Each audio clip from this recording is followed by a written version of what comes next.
What's going on, y'all? I'm back in this thing one more time, goddamn. Today we have a plethora of things. Well, this time we have a plethora of things. We got your boy Dr. Umar versus the Daily Wrap Up Crew. Not really him versus them, but they chopped it up. He said a few things. We got the Karen who ran up in a black man's house. What did he do? And then, of course, we had to, end that thing off talking about how Myron ain't black. But we're gonna really go through the shorter videos first. The biggest video is the Dr. Umar video, so we're gonna probably end up on that one last. We're gonna try to breeze through these guys real quick, man. That's one thing I like a lot about live streaming, man. I never thought about doing it and stuff until recently. Now I know I can cover a whole bunch of topics and not have to sit there and edit all the videos and all that. The only one thing that's not good about lives is I guess you might say something errant one time. Or you can't always put in them skits. I guess I could start putting skits in the beginning of the live. That would actually be easier because making a skit is a little more easier than doing the video and then coming back and making a skit and then fitting it in the right spot. So I could do the skits as an intro and then come back and hit the live. But yeah, man, we got two people in this thing, man. So we can go on and start it up, man. We got Derek in here, man. Derek, what's good, bro? Good to see you, man. I appreciate you on the panel yesterday, man. You had some good insight too. Let's go and check out this first video with it was a couple 2-3 people in here, man. So I was talking about 2 people, Derek. Derek said I'm in here crazy like a schizophrenic, man, talking to myself. But yeah, man, we about to go on Derek, this is the Derek from yesterday on the panel, right? Or am I wrong? Or is it 2 Dereks? I don't know. I might be wrong. But yeah, let's go and check this first video out, man. We got the Karen who ran up in the stranger's home. How do you guys feel about this? What would you have done? Let's go and play it out and see what happened. The term Karens has been going viral for years, but one TikToker documented his experience of having a Karen in his home in a TikTok video. A woman is accused of having walked into a stranger's home just to complain. It has since been claimed that the woman is Viviana Molina, the head of business and legal affairs for Fox 21 TV studios. The video shows the woman standing in the middle of the man's house. Before he jokingly turned the camera towards himself and said it was his first Karen, she continued to say that she was going to report the man to the owner. The man points out that she could have just knocked on the door, which she claimed she did, but that they had not heard it. The woman then walks away from the house and the man and gets into her car. The man follows her and films her driving away while zooming in on the license plate. He explained that he and his friends were having a small rooftop concert and notified all their surrounding neighbors that it would be over by 10. However, she thought it was acceptable to Trey. First time. Let's get a video. Take a picture of you too. Dude, we got my first Karen. Picture of you too. Literally walked into my. So what do you guys think about the way he's acting all calm and stuff? You got this whole white lady ran off in your house because, you were partying I guess he was partying on the rooftop of his house, and she's mad that, he's having music and having parties and having fun without her. And, so she took the liberty to go ahead and run up in this man's house. How do you guys feel about that? What would you guys have done? I feel like, man, if you scrapped up, you got to pull the scrap out. Not to, to end her or nothing, but you got to pull the scrap out for display purposes because, you're already black, then you got that scrap on you. She goes like, oh God. She'll get out that house real fast. Oh, Derek said he's with it, man. He said he ain't going for it. Derek said he straight up ain't going for it. She's going to get the power tool utilized. I would have probably got there and ran out the house. And then, I would have probably gave her a swift kick to the ass, on her way out just to, take that with her. But let's get it. My house. I know I'm walking to your house. It's amazing. I know, it is amazing. And we're going to report you. I'm now going to report this to the owner because this is too much. You guys do this all the time. Feel free. So if you don't want people to come in, don't write entrance. Why do you hate we're music so much? Third floor. Because you guys have been doing this all the time. Hey, you could have just knocked on the door and the GoPro. We would have turned it on. Oh, no. We did. You guys didn't hear it. And that was the direction you chose to take this. Thank you. Have a great night. What's your name? Which house is yours, Miss Trespasser? Maybe I should follow her to her house. See which lady this is. BMW. Ooh, she's got a Beamer. We can get the plates. See? Got him. All right, man. So what y'all think about that? What would you have done right there? I think I might have to. I think Karen. She's gonna have to. Maybe meet her maker or just get embarrassed real bad. I don't think that dude handled it well. He was too nice. And then he said, I don't know. I don't know if he'll be able to press charge or anything. Will they even charge her with that? To be like, well, yes, you were partying too much. So, we can't really charge her with anything because, she was just being a concerned neighbor trying to stop the parties and stuff. Derek says, how you going to break into someone's home and then threaten to report them? I agree, man. That's that privilege, I guess, man. That's that privilege. But let's go and check out the next video, man. See what's good, man. We got you. We're going to go ahead and give our daily dose of Myron not being black today. I don't care what anybody says, bro. Myron is not black. He's not. I just can't give it to him. He's not. But check this thing out, man. Let's see what this girl's saying. The girl actually is very, very dumb. So I'm not really on her side either. But yeah, let's go and see about it. Let's get this thing full back. Not this black. Are you black? Am I what? Are you black? Are you mixed with Arab or? No, he's not black. You gotta squint. You're Arabic. You realize that Arabic is a language, right? Not a race. No, I say Arab. Stupid. I mean, why you say it like George Bush? Why? There's no camel behind him. Arabian. Why would you say Arab? What is it? His nose? Man, why is this fat ass sitting up laughing like that, bro? If you had put that much energy in the goddamn lifting some weights and running, you wouldn't be looking like shit. But let's go. Grab. Is it his nose? Or what is it? Is it what? Y'all know what I'm trying to say. Oh my God. You're saying yes? Are you? Do you have Middle East? She's calling you a goat fucker, Myron. Kick her. My family is from Sudan, which is they speak Arabic, but they're in North Africa. So Mashallah. God bless your family. But you're not African American. Man, Myron need to get his story straight, bro. Is his family from Sudan? Are they from goddamn United Arab Emirates? What is the deal? Are they goddamn? Is he from Connecticut? Is he from Egypt? He don't know what the hell. But let's go. American. What? How? Okay, you remember when you said you were intelligent? That was tops the dumbest statement tonight. If he said that if it's people. Where's Sudan? Okay.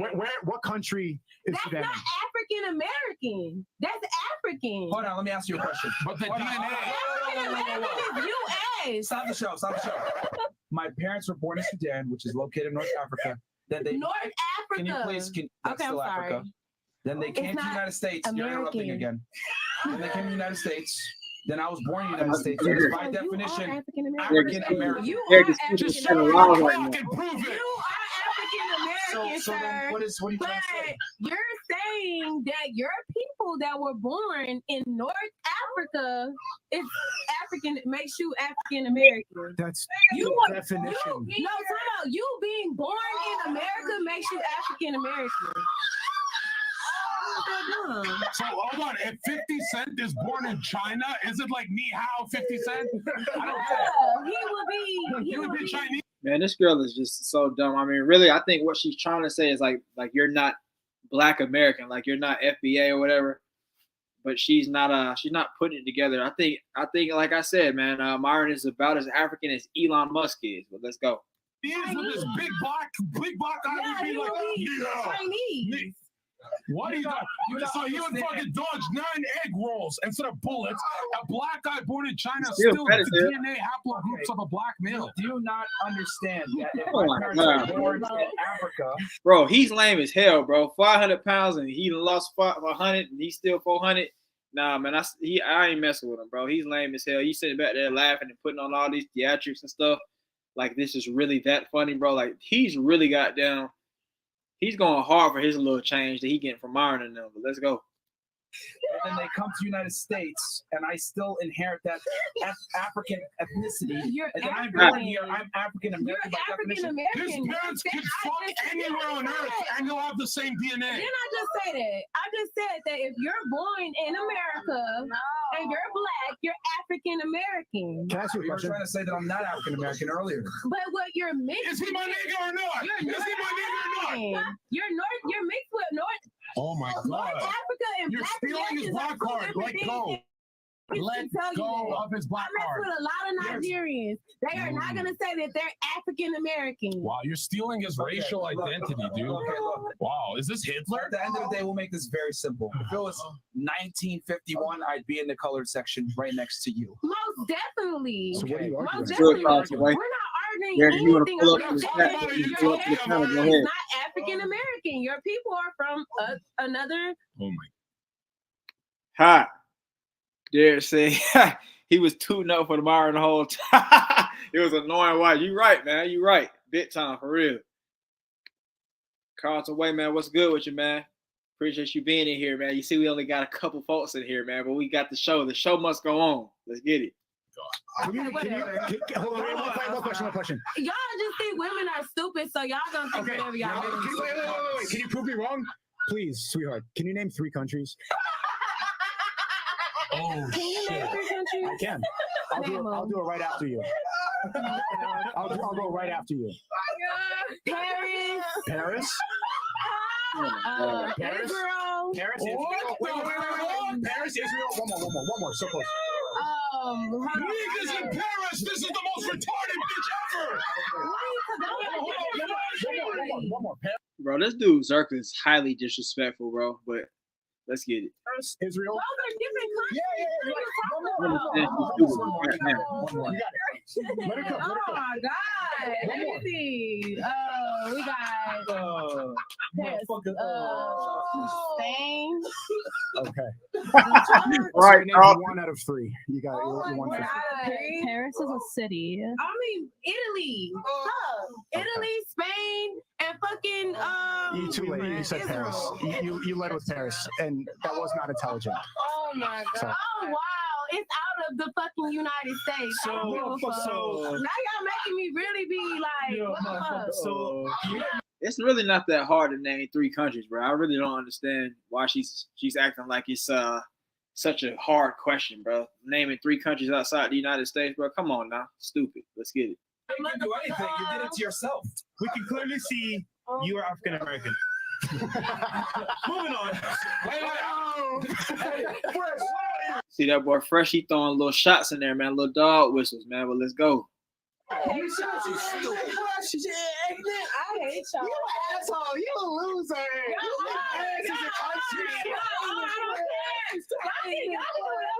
Hit the like button. Paris is a country.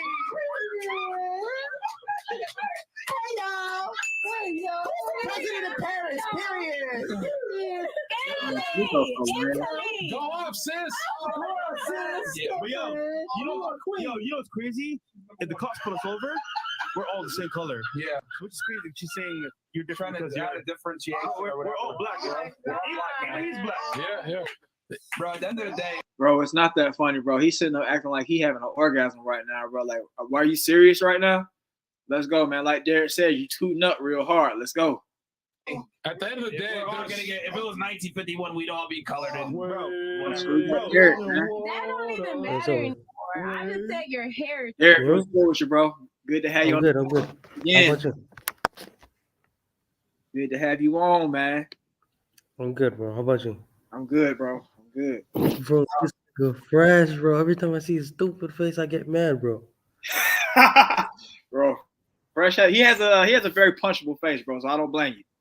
That's what I'm saying. Did you see that video where they rated him, bro? Yeah, bro. It was bad. He was over there looking real sad, real mad. No, if there was no cameras and they weren't on their show, they would be like all 2, 2, 1, 2, 2. Oh, But absolutely. since he's a co-host, they let it slide. I'll give you a 6. You know you're lying, bro. 6. Get out of here. You're lying. The same thing with Myron. They were upping his ratings too, and he didn't really deserve it. But Myron, 8 is crazy for Myron. But if they gave him like a 6 or a 5, I'd be like, okay, he's decent. He has muscles and stuff like that, so it's okay. But Fresh is just ugly and fat. So it's like the only way he could get to like a 4 or 5 is with his money, you know? Yeah. Okay, I'll give you that. I'll give you that. Yeah. Let's go and finish this up. She's forcing this camel in the room, Myron. Context had to matter because I said that black women in general are the lowest approval rating race. And we're the most disrespected race in America. And disrespectful. I see what. Wait. I see what. What do you mean they're the most disrespected? Like black women or black men, or what do you mean? No, black men are honored by all races. What? Other races are scared to even date black women. Well, wouldn't it be fair to say? Well, hold on. You know What do you think about that, Derek? What do you think about what she's saying right there? Well, like the other races are scared of black women. Yeah. Maybe. I don't know. I'm not too sure on that. Okay. But yeah, I know Myron and Fresh are too scared to date black women. So absolutely, I don't think they'd be able to handle it. Like Fresh, like they'd be kind of telling him like he's ugly. They'd be telling him about it. So like basically like, the same thing you said are the same thing like a black woman would probably be telling Fresh the whole time. Yeah, because I know some black women are like, they don't have a filter, so they just say what they think, That's real. Yeah, so when they call him ugly and he looks like a frog, he's like, damn, I hate black women now because they make fun of me, that's what happened. That's what happened already. Yeah, that's why they're like, we don't date Shaniquas because Shaniquas don't date them, that's why. Exactly, that's all it is, a defense mechanism. Mm-hmm. Yep, let's get it. Average black woman's 187 pounds, right? 100 and what? 87 pounds. Are you serious? 87 pounds? Well, you don't like a little meat But burn? it's a lot of women that's trying to get BBL to look just. Let me shut up. Wait. You're not wrong. It's a lot of ladies that's getting BBL and claiming that they're black and you don't even know what black is. Like, what? Come on. Take away from my. She's just saying she's destroying you, Myron. She's saying you're saying that black women they're over 187 pounds. No, but it's a lot of rolls into Walmart. See, you don't even know what you're arguing. What I said is that there's a reason why a lot of black women get disrespect, and a lot of it is self-attributed because a lot of them are fat. The average black woman. Let me finish. Okay. The average black woman's 187 pounds. Okay. Which is a fucking wide receiver. To put it in perspective. But a lot of women. Let me finish. A lot of the times they don't respect masculinity because a lot of them grow up in single father house. Sorry, well, single I had my daddy. Be quiet for 2 seconds. Be quiet for 2 fucking seconds. Okay. That behavior right there, being masculine, cutting people off, not being feminine, not being docile, thinking that their career matters. I'm a strong and independent, attitudes, etc. Stereotypes typically tend to be rooted in fact, and I'm telling you this as a black man. I prefer to date women of other races because black women don't respect black men in general, and they're annoyed to be around and they're fat. If I'm going to be honest, a lot of times. I said it. Okay, Derek, do you think that only goes for black women, or do you think that is kind of across the board women, like across, like any woman can kind of be annoying, and does America have like an overall problem with obesity? What's your thoughts? Bro, like America's like the fat nation. That's what they call it. It's like majority of Americans are fat. I mean, that includes men and women. So, but women have a propensity to be more fat and generally. So I would say all women, not just black women. He says black women because he wants to like not generalize. He wants to only apply it on black women. Yeah, like you said earlier, defense mechanism, man. Yeah, and you can see the vein popping right there in his forehead. Let's get it. Let's see that vein.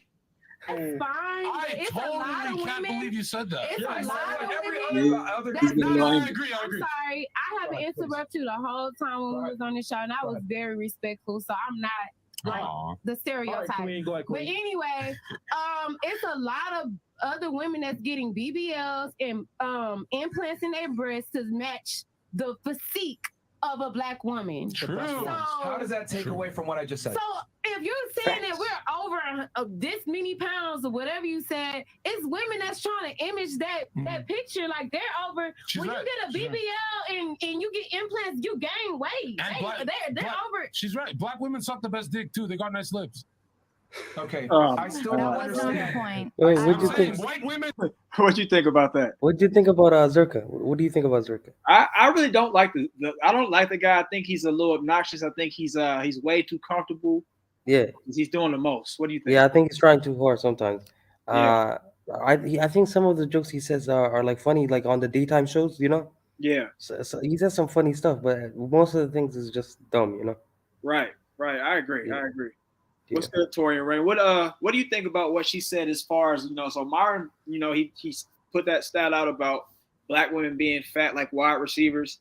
And then she came back and said that a lot of non-black women like to go want to look like a black woman. Yeah, exactly. So do you think that's that's real, right? That's real. That's real. Yeah. They want the black woman's curves. They want the thickness. Yes. Yeah. So so I guess that's like probably like one of the most real things she probably said right there in this whole thing. Yeah. I think we've got we got the most out of that video right there. I think she was not able to express herself the right way. Yeah, she wasn't able to articulate correctly, and then that kind of allowed for Myron to come in and do his thing as he always does. He gets kind of silly people that can't really articulate, and that's how he looks good. Yeah.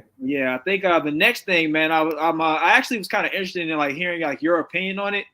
It was it's this guy. So Johnny Somali. I'm not sure if you know about him. The one, the guy who went to was it like Japan, and then he was saying a bunch of racist shit. Yeah, that guy. In that video, I think it was on your channel. I saw it on. Oh, I haven't got to react to him yet, man. A couple people have reacted to it. I wanted to go ahead and check this video out along with you, man, and see what you have to say about it. It's called Japan versus Johnny Somali. He got checked in Japan for he's Somalian too, Yeah. Crazy. Yeah, crazy. I think they said he was like a child soldier or something, which is even crazier too. A child what? They said he was a child soldier. I don't know if that's facts or not. What do you think? I don't think that's fact, bro, because the child soldiers they ain't be getting out of Somali. I don't know how he got out of Somali if he was a child soldier. Right. So you think he'd be a lot more unhinged if he was a child soldier? Bro, I think he'd be like fighting. If that you seen the video where the Japanese guy came up to him? I didn't. Oh, I think I saw the one where he like kind of drove his bike up on him or something like that. Yeah. And then he got scared. And he's like, "Oh, bro, just joking, just joking." If he was a child soldier, he would have knocked his ass out, bro. He wouldn't be talking. Okay. He wouldn't be. He'd be talking in Somali, and then he'd be beating his ass while he's talking in Somali. Okay. So he's definitely flexing a little bit then. Yeah. So he just capping, bro. You can tell he's a little beta. Okay, that's real. Let's go and check this out. I think it's about an Asian dude. So, with the whole narrative of Asian hating against black people, I mean, they've been kind of using us as a scapegoat. So let's see if he's saying anything slick or, is he keeping it real? Let's go. All right.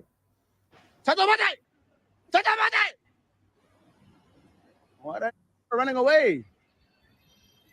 You know Hiroshima? You know Hiroshima? Nagasaki? You know, why you do this? Pearl Harbor? Hiroshima, Nagasaki. You know why we do to you? Hiroshima, Nagasaki. Derek, if there's any point where you want me to pause it, go ahead and let me know. No, bro, I'm just cringing, bro. He has that Somali accent you can hear. Yeah. So he's from actual Somalia, but he's definitely flexing about the child soldier stuff.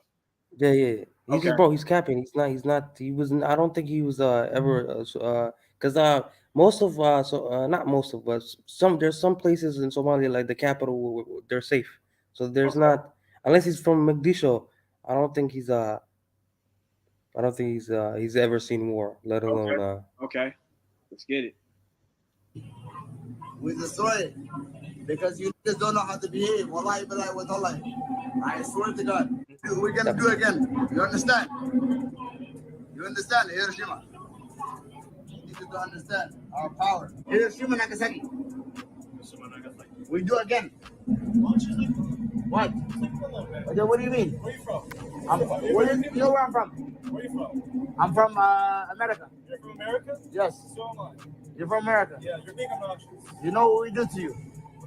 So he kind of pulled his car right there, like you said. He's definitely not a child soldier. He kind of, when he got put on, got his feet held to the fire. He's like, "Yeah, I'm from America." Yeah. So that lets us know right there. You're right. Yeah, because there's a lot of what's it called? I'm gonna say it right now. He's probably from Minnesota. Okay.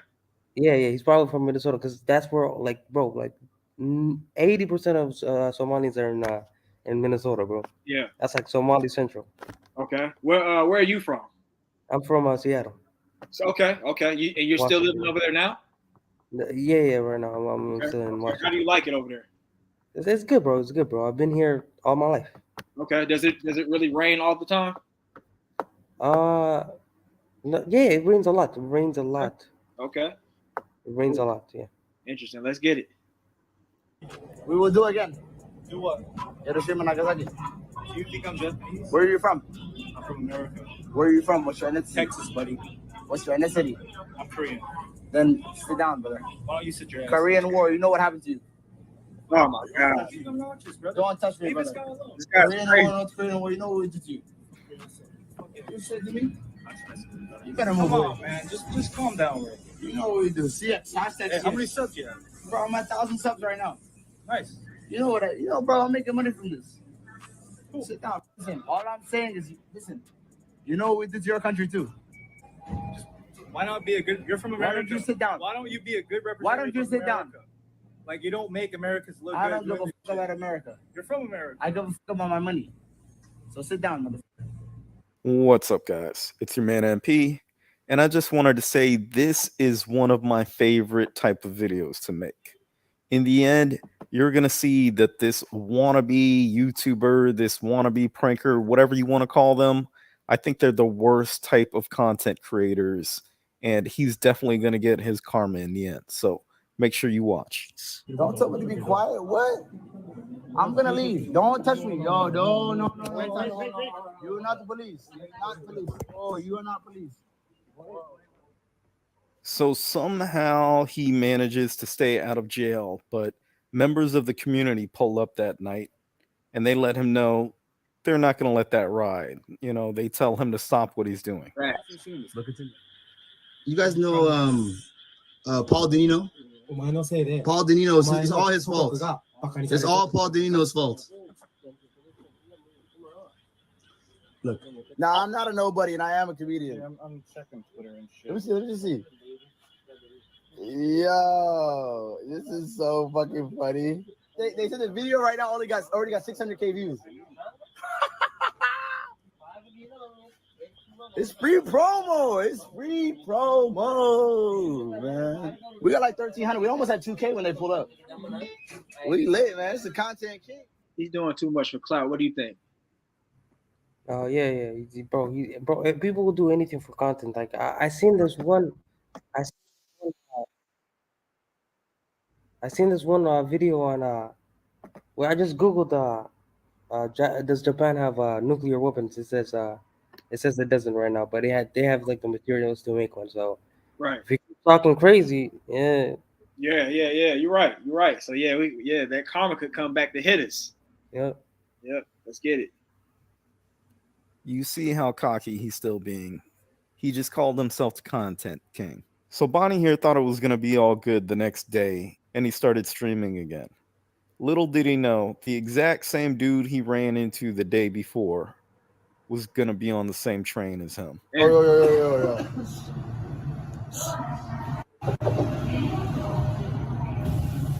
Can I show you in the camera? No talking. Okay, no talking. It's the guy's message. What? Look at this. What is it? Oh, stand up. Okay, I stand up. Don't touch me, bro. I stand up. Okay, yeah, I'm up.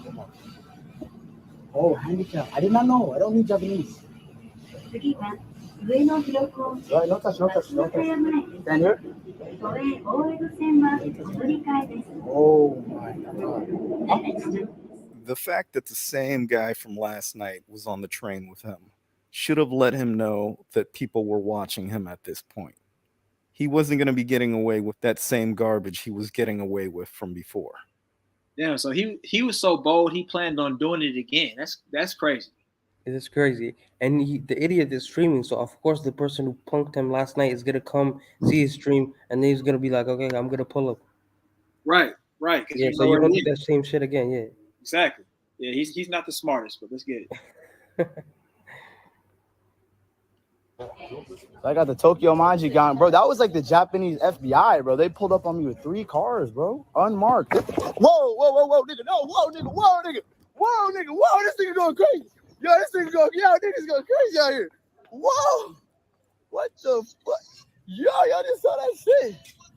Yo, what the fuck is going on? Yo, cook that. At this point, they're definitely letting him know. Like, we know you thought we were just going to be mean mugging and yelling and stuff like that, but we will actually put hands on you.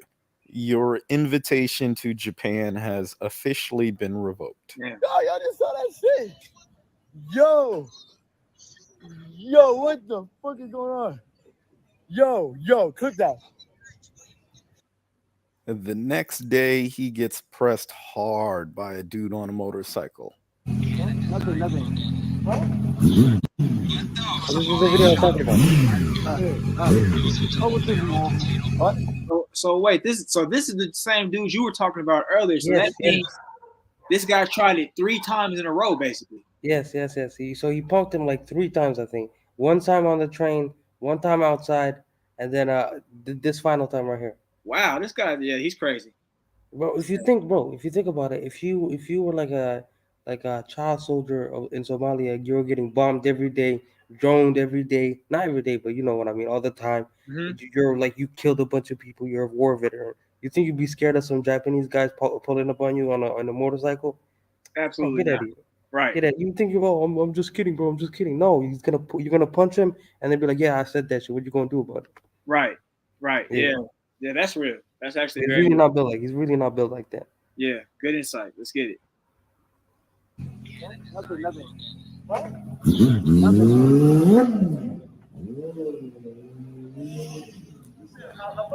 I don't say nothing. What? Nothing, bro. I don't say nothing. You want fuck? No. No, I don't want to. Nothing. Right. Nothing. Yeah, nothing. We good. Nothing, brother. What? Nothing. Sabai. What? Sabai, nothing. No problem. There's no problem. There's no problem. What? No. What? No, we good. Hey, we chill. Sabai. We good. Come on, man. We good. No. Oh, I'm good. We good. We good. No. We good.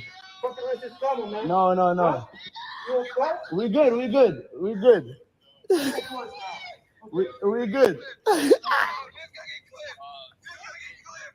good. We good. His friends are egging it on hard. You hear him on the phone? Yeah. We viral. Oh, I think homie want to come back.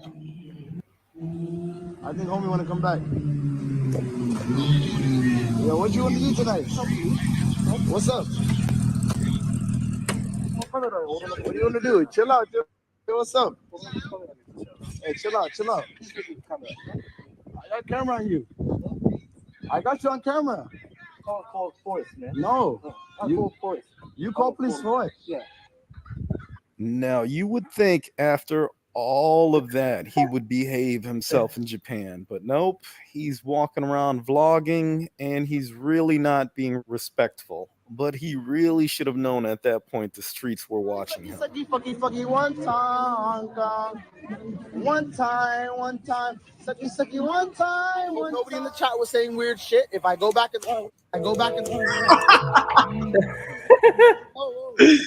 So hold on. I'm thinking about it, like, going to Japan is not cheap. So I'm thinking, like, so this dude is like not only not a child soldier like he claims to be, but he's also like slick a rich kid. What do you think? He's I think so. I just went to his channel right now. It says you know how when you put your description of your channel, like on the about section, this guy wrote Somalian pirate. Get out of here, bro. But he does. I will say he looks like that Captain Phillips guy. You know, I am the captain now. Damn. Oh man, he does, man. Carlton Way said they hit him with a palm. They hit him with the palm fist, man. Yeah, they're doing the Japanese karate shit on him. That's funny, man. That's crazy. This dude is really out here for, I don't know how the 4th time by now. Yeah, and if you go to his channel, like the comment section, it's just Japanese letters everywhere, bro. Really? The Japanese are gonna come from. Yeah, I went to one of his videos, all Japanese, bro. Man, do you think he'll ever go back, or do you think that he's had his time there? I think he's an idiot, so he might go back. He's gonna see that he got some views on it, because I think he got like 130,000 views on his video. He's gonna be like, oh, more views. I'm gonna go back. Right. So and also, Japan. Go ahead. No, you go ahead. You go ahead. Okay, so Japan is like known for being racist towards black people. So Mhm. they especially they have like a thing called black companies where they pay you like a outrageously low amount of money, and their Mhm. yuan is like very like low compared to like the dollar. Right. So you really, if you're moving to Japan, you should probably not work there. If especially if you're black, because they're racist out there. Right. Okay. That's interesting, man. So yeah, you should basically I think anywhere that you move to as an American, I think you should work remotely so you can get Yeah, that yeah.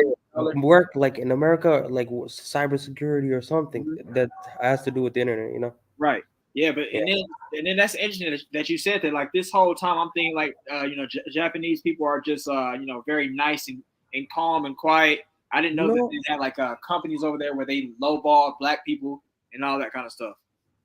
no, bro. If you're of like a darker skin, you're effed. Don't go there. If you go there you can go there if you want a vacation and stuff. It's fine. But if you live there, you live there and you work there, it's not good for you, man. Right. Okay.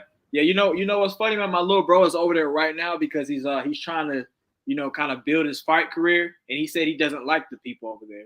And now that you say that, like you're like the next person that said that, I'm kind of like thinking about it a little more. Like I can kind of understand why he may not. He said it's a little bit of a kind of like kind of that undertone that they've got. Yeah, Yeah. yeah. Cause well, you said he was there for what? For fighting? Yeah. He's there for fighting. Okay, like what? Boxing, uh, jujitsu. Kickboxing, like K1 and stuff like that. And he's beating up on the boys too, so they definitely don't like him. Hey, yo, look at this black guy beating up our Japanese brothers. Exactly. Yeah, he's what? You think he's gonna turn into the next Andrew Tate? Oh, nah, he's definitely better than Andrew Tate, I'd say. Kickboxing? No, I'm saying, the kickboxing champion, world champion. Oh man, yeah. Hey, he could do that. Yeah, hopefully in the future. Right. Let's Yeah. go on. How old is he? Say what now? How old is he? Oh, he's 23. Okay. Yep. Let's go and finish this thing out. See if he does one more dumb thing, and then we'll hit to the next video.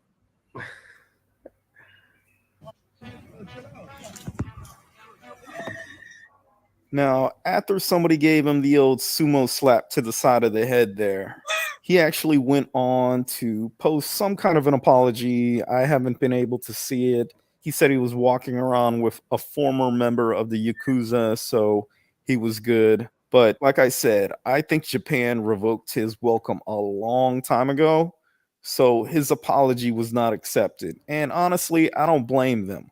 Why would you come to that country and act like that? You should have came correct when you first got there. You thought you were going to go to Japan and run into a whole bunch of passive Asian people, but instead you got people that have no problem slapping you upside your head. Now you're sorry. Now you don't want to be an enemy of Japan. Why'd you make yourself an enemy of Japan in the first place? Why didn't you show respect when you first came there? Drop the bread first. Drop the bread first. Drop the bread first. This ain't safe, man. Shut the fuck up. Hey, all my real niggas drop in Discord right now. Hop in Discord. Oh, whoa, whoa, whoa. Yo, you tripping, nigga? He's an idiot, bro. The screen went dark. Relax. Yo, stop. Yo, stop. Oh man, they piecing you up right now. I think he's getting jumped, bro.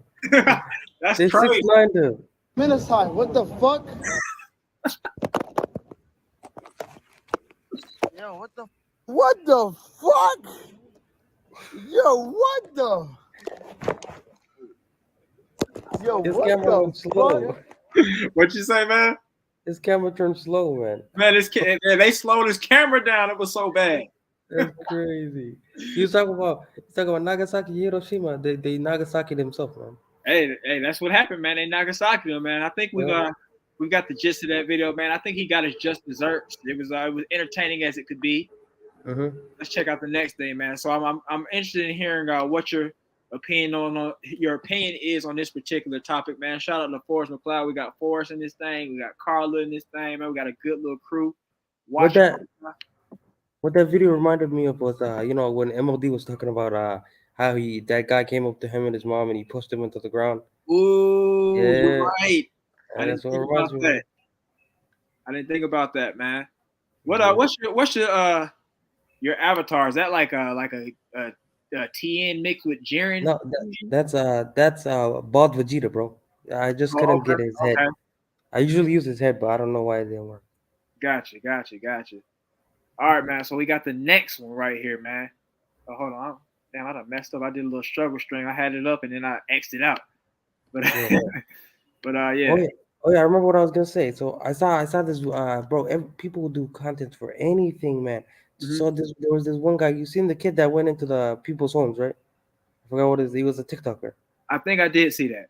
Yeah. Okay. So there was another one, right? He went to there was a Wendy's, and then he went to a guy, like a homeless guy, right? A homeless black guy, and then he went up to him. He kneeled in front of him, and he's like, "Hey man, I want to help you out. I want you to get you back on your feet. What do you want? I'll buy you anything from Wendy's."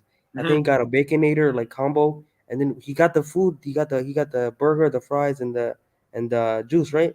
And Yeah. then he went up to the guy. He pretended like he was gonna give it to him, right? Oh, here, I'm gonna open it for you.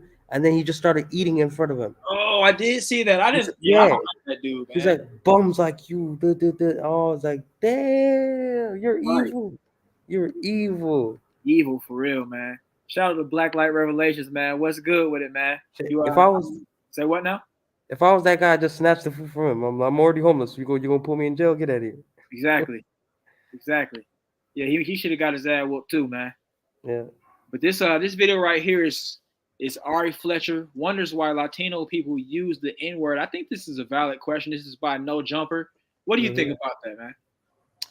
I never got there, bro. Well, just because they got like what 0.2% melanin inside their bodies, they recoup. Right. Yeah.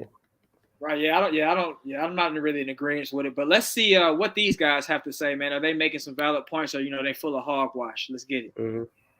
Sure wants to know why a lot of Mexicans use the N-word. Flacco's favorite shit. Here he goes. Hey, she looks kind But of she amazing. from Chicago though. They don't mix out there. That's why. Hey, for real, they definitely don't mix. out there. That shit was crazy. That's why. She from Iraq. Mexicans I and black wish this people was don't a mix video out and there. we could have saw her put all the extras on it. This sucks. It was a video? Nah, it's just this. Oh, yeah. See now. Are you guys waiting for me as the only Mexican in here to say why? Every. I don't say it like that. Nah, you go first. Yeah, you go first. Hey, check and then this shit I'll out, say, homies. And I was gonna say what I was gonna say, but I was gonna let you speak your piece. Honest. Shout out to Carlton Way, man, with the $2 super chat. I appreciate you, man. If you had a message or anything, man, let me know. If not, I appreciate it, man. Just support. Imagine if he said, "You want the only you want the only Mexican guy to tell you why we say it," and he's like, "Okay, like check this out, niggas," and I'm like, "Oh nah, that's crazy." Right. Hey, that That'd would be be crazy. great. I wonder what they'll do. Yeah, They'll bro. sit there. They'll sit there. Flacco's fat ass in the background pisses me off, bro. Him and Fresh are neck and neck, bro. They both piss me off.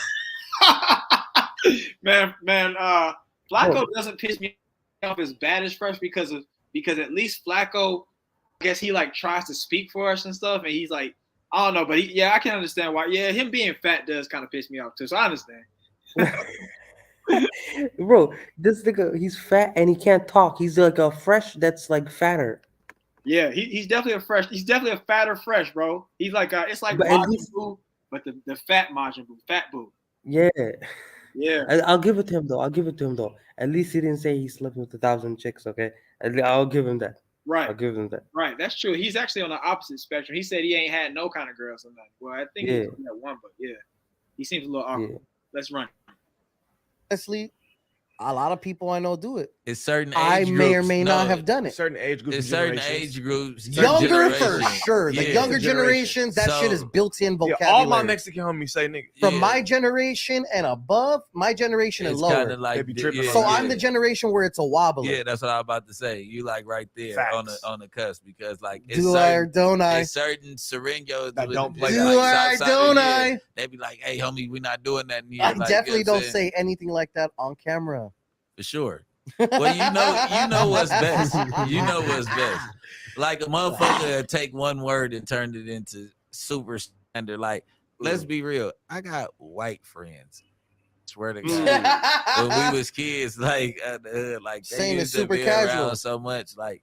And like girls though, it's like white girls more than like white girls take it to the next level. Yeah, like they because they really be in the hood every day driving for niggas and doing all that shit. And they're turned out all the way. Yeah, it's a couple white be, bitches from your hood. that's how like it'd be like, and they'd really be like saying nigga, but you'd be like, damn. You is a nigga because like you right here in the trenches with us every day. So it's like shit, all right, casual. cool. Like you know what I'm saying? But then it's like it's the hip hop culture that 100. brings. I don't really agree with that, man. So Derek, what is like a Somali kind of slur or something that people might use against Somalis? Banana eater. I don't know, man. Okay. Yeah. So like I don't know. Like imagine like I guess some white refugee grew up over there. Because like Somalians, bro, they don't eat food without. If you don't have a banana, they're not eating. Right. Okay. Okay. Oh, okay. So basically, so you'll be calling us banana eaters. It's facts, and you'll be calling us monkeys at the same time. So hey, that's like a two. That's like a double, double. Double entendre right there. Okay. Yeah, double entendre with the racism, Okay. Yeah, I don't agree with that either, bro. He's saying just because you're struggling with us, you can call us the N-word. Okay. Yeah, I agree. Like so. You know what it means, you know where it came from. Why are you still trying to do that? That'd be like a missionary, a white missionary growing up in Somalia or growing up in like your neighborhood in Seattle, and they're like, oh yeah, since I'm close to you guys, I can say the N-word and I can say the whole banana eater thing and stuff, and it'd be cool. That's not cool. I'll be like, relax, okay, relax. Right. Chill out. You're not a banana eater. Right.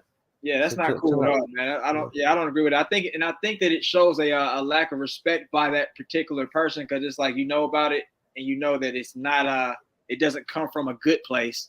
Yeah. You're still saying it. And even when they say that, we took back the word and everything like that, yeah. I don't really agree with that. Yeah, we took it back. Don't. Why are you trying to take it back from us? Right.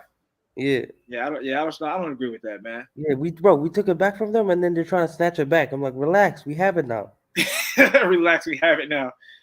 Yeah, I don't even really use it myself, to be honest, man. It's just that's just. Wait, what was the? Yeah, I don't use it that often. So I only say it when in a contextual thing.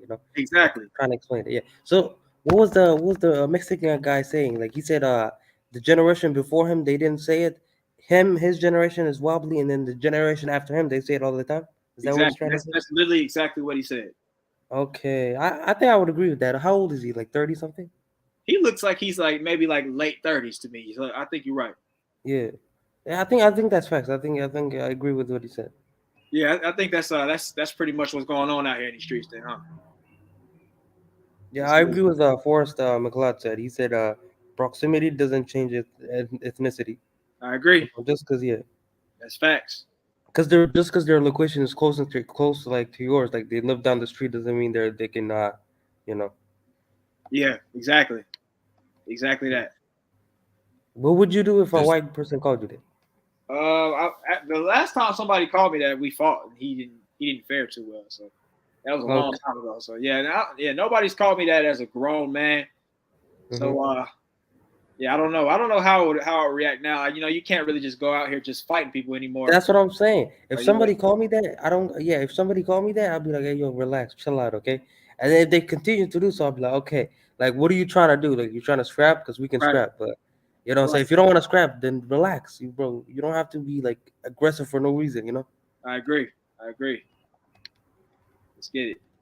Together, that makes them feel like they could say it. And, like, not every Mexican and black don't get along as kids. Like, on the east side, bro, it's like, nigga, that's our house. Like, me and my Mexican partner, nigga, we used to really RP to my nigga Jason, bro. We used to really be in windows, nigga, together. I'm talking about bald head Mexican, long socks, nigga, from a 13 hood, like really own that. But I'm in his house every day, nigga, with all his brothers, sisters, eating food with him, nigga. We in putting each other through windows, nigga, getting it cracking, punching on shit together. Like, this is my nigga. And what Carlton's saying right here kind of lets you know where their thought process is when they're saying it. He says, I've seen plenty of videos of white people calling each other the N-word during a fight. So that's crazy. Right. Yeah, because they're trying to you know, it's like a roast off, and they're trying to fight you, you know, at the same time. Yeah, like So you're like if they're using the N word as a roast, it's like it's not a good thing, you know. Right. And I even think about it in some context that we may use it like you know, you bitch ass in, like that's not a term of endearment or anything like that. Yeah.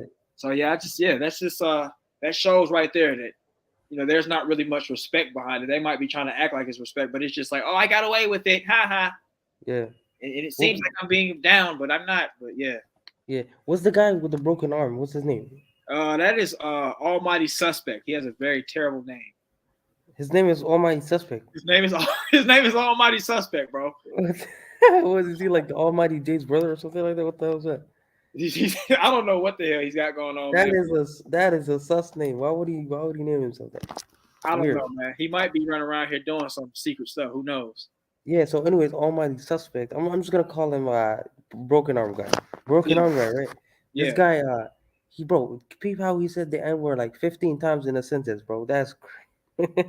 that is crazy. That is crazy. It's like say it again. Yeah. Go ahead, you go ahead and talk.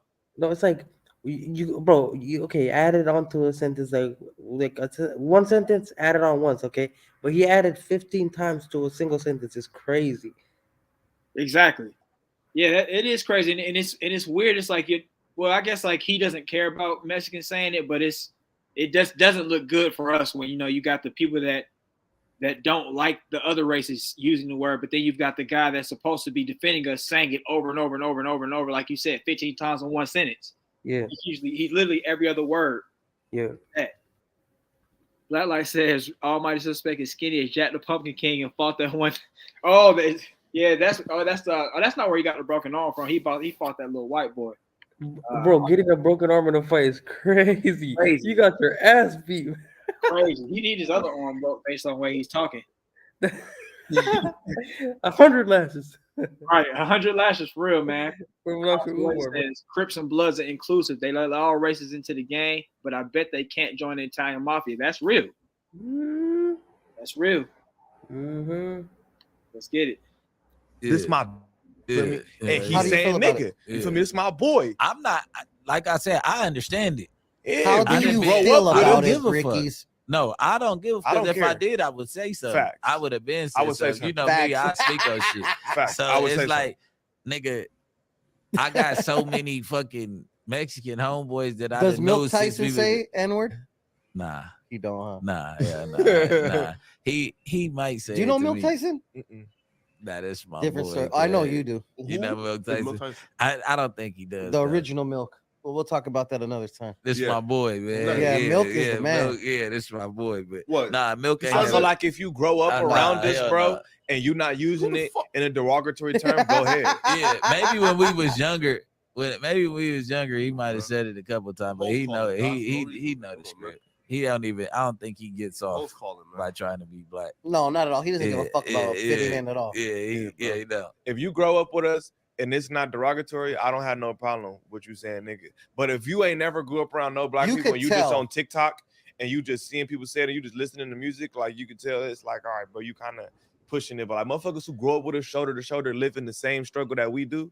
I mean, I think it's this. You can tell. That's dumb logic. How are you supposed to know if a man on TikTok didn't grow up the same way? Like that's very dumb logic. That's what I'm saying. Like you see a white guy on TikTok talking about it. You don't know if he's rich or you don't know if he's poor. You don't know what he's been through. So how can you be like, he can say it, but he can't say it, but you don't know what they've been through?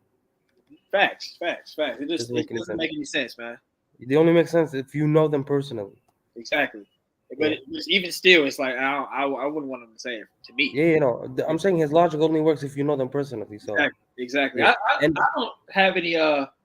have any people that are non-black that I would call a friend that have ever said it to me. Yeah. So I don't either. I don't have I have a few white friends, but they've never called me the N-word ever. And if they did, I'd be like, yo, you're tripping. What the fuck are you on? Right. Yeah. Yeah. Let's go on. Also, the guy. I say what also the Mexican guy, bro. I know what he's thinking right now. He's like, oh, they're cool with me saying it. Should I? It could be a trap. Right. Yeah, he wants to unload that thing on the no jumper on the YouTube. He'll get away with it too. Yeah. Let's get it. Oh, that's crazy. Let Flacco get his off because Flacco's definitely anti what we're saying right now. No. He right? is. Yeah. Here, right? So So one, I don't believe that nobody should say it, right? Black folks is cool with like the whites, the Mexicans, the Indians. I don't think so, right? But listen, if they want to say it with people that they grew up with, who's cool with them saying it, cool, do you? I ain't gonna pressure about it, right? But is because they think the people they like grew up with allow them to say it, they leave like those confines and start dealing with just regular black folks like myself and other people, and they're still saying it. And I'm like, hold up now, bro. Like we don't, you feel me? Hey, listen, like I don't know. We don't support that. You're right. I listen. I can't be mad at that. I don't know. I'm listening to you. That's what I'm saying. Listen, I wouldn't like. If a motherfucker go out into the field and do it, that's at your own risk. Cause I'm black at the end of the day. And you gotta watch how you doing that shit. Like for the Mexican, I think all of people that grew up in Los Angeles understand the wave. You get what I'm saying? Like it's way different right here. Yeah. So the fact that they using it and they from LA is because of the culture. I don't agree with that, man. So like if Mexicans live in like their own particular part of the neighborhood where they're doing Mexican culture, they're doing the Mexican dances, whatever, listening to Mexican music, growing up Mexican, but they, you just happen to live around the corner from them. Yeah. I don't think that gives them an okay to say it. Still. Yeah. It's like you grew up in the same neighborhood, we're all poor and all that kind of stuff, but you grew up over there doing Mexican culture, having quinceañeras and all that kind of stuff. Right. Yeah, man. So that's a bit sense to me. Yeah. It's logic. What do you think about what Flacco said? Flacco, what did he say? Oh, he said, he said he's cool with if you say around the people that about the black people that but if you go outside out of the confines of those relationships and you say it to random black people, then that's on you. That's on you. So that's what he said. Yeah. I don't agree with that. Even if you know them, I don't think you should say it. But I do agree with him on like if you say it to random black people, that those are the you suffer the consequences. That's on you. Yeah, right. You find the right one, it won't be a good day for you. Yeah. One person in the chat said, wait, what did they say? They said something like if he said something like if he called them wetbacks or something like that. Awesome. Yeah. So can I call them wetbacks and say it's a term of endearment? I bet not. That's facts. Exactly. It's facts. Yeah. Even though we grew up around the corner, still facts. Carla Locker says, I always had to check them in school, and they would always claim their whiteness, and I would put my arm next to them and say, where are you white? The only place that we're both white are the pals. Yeah, that's kind of interesting. Like, I don't know, man. I never heard of a Mexican, like, claiming he's white until, like, later on in, like, life. That's interesting, but that is real. And then Carla also says, the only place that we're both white is in the palms of our hands, soles of our feet. Right. Yeah, let's go and finish this thing up, man. Do you think we've kind of got the gist of it? They're kind of saying hogwash. Flacco's the only one that seems to have a backbone in the room, surprisingly. Yeah, that's crazy, bro. When Flacco's the one making the most sense, that's crazy. Crazy, big time. That's crazy. So let's go and get into the main event right here, man. We've got you listen to Dr. Umar a little bit, right? Yeah, I've seen his what's it called? Breakfast what was the thing? Breakfast Club interviews. Yeah. I'm still waiting for that school, bro. Like 2016, I'm still waiting for that school. I done big, bro. When he mentioned the school, I was in middle school, and now I done graduated high school. Where is the school? Crazy, I'm trying to go right now. You just graduated, so you just graduated, huh? Yeah, like a year ago. That's crazy, man. Like you got your whole life ahead of you, man. Yeah. That's crazy. Awesome. How old are you? I say what now? How old are you? Oh, I'm 33, bro. I'm an old guy, bro. Old guy. Okay, you look hella young for your age. What the heck? I thought you were like 23, 24. Yeah, bro. I mean, I just keep myself up, man. Keep them skin products going and all that, like they say. Yeah, you be using T. Janley, huh? Yeah. Otherwise, you would have been looking like fresh. Trying not to look like fresh, bro. But yeah, man, you got the whole life ahead of you, man. That's a great feeling right there, man. Yeah, bro. I'm glad I found you guys, because otherwise I'd be like, 40, divorced, Because I would be on Kevin Samuel's show. I'm looking for a high value woman. Please help me. That'll be ugly, man. Yeah, man. Yeah, We're glad to have how much found do you weigh? 500 pounds. Right. Right. Yeah, man. Black don't crack. So really, man, you'll probably be straight, man. You do the base care levels, you'll be straight because black don't I crack. gotta get myself that TG Henley, Yeah, man. Yeah. But let's go and get into this, man. So this is a heated debate. Daily Rap-Up Crew versus Dr. Umar. Men must take responsibility. I'm guessing this saying for what's been going on in the black community. But I guess we'll go ahead and see what he's saying, and then we'll either go against his points or we'll agree with his points or we'll say our own thoughts. Let's get it. Yeah, let's go. That might be most black people. Love ain't love for most white folks. Everything white people do has a political purpose. That's facts. Totally. Everything white people do has a political purpose. Ain't no love is love with white folks. Would we be considered racist if we only date within our race? No, that's what you call race loyalty. And racism is a group system of exploitation, discrimination, oppression, bias, where one group seeks to deny all members of another group their fair share of resources, opportunities, and privileges. You know why you can't be a racist? You don't own a damn thing white people need in order to live. True. White people need you for nothing, but you need them. Whose schools our kids go to? Theirs. True. Our money in whose banks? Theirs. Who's building the houses we need to rent and buy? Them. Who's shipping our stuff around the world that we need to order to live? Them. You follow me? They don't need us.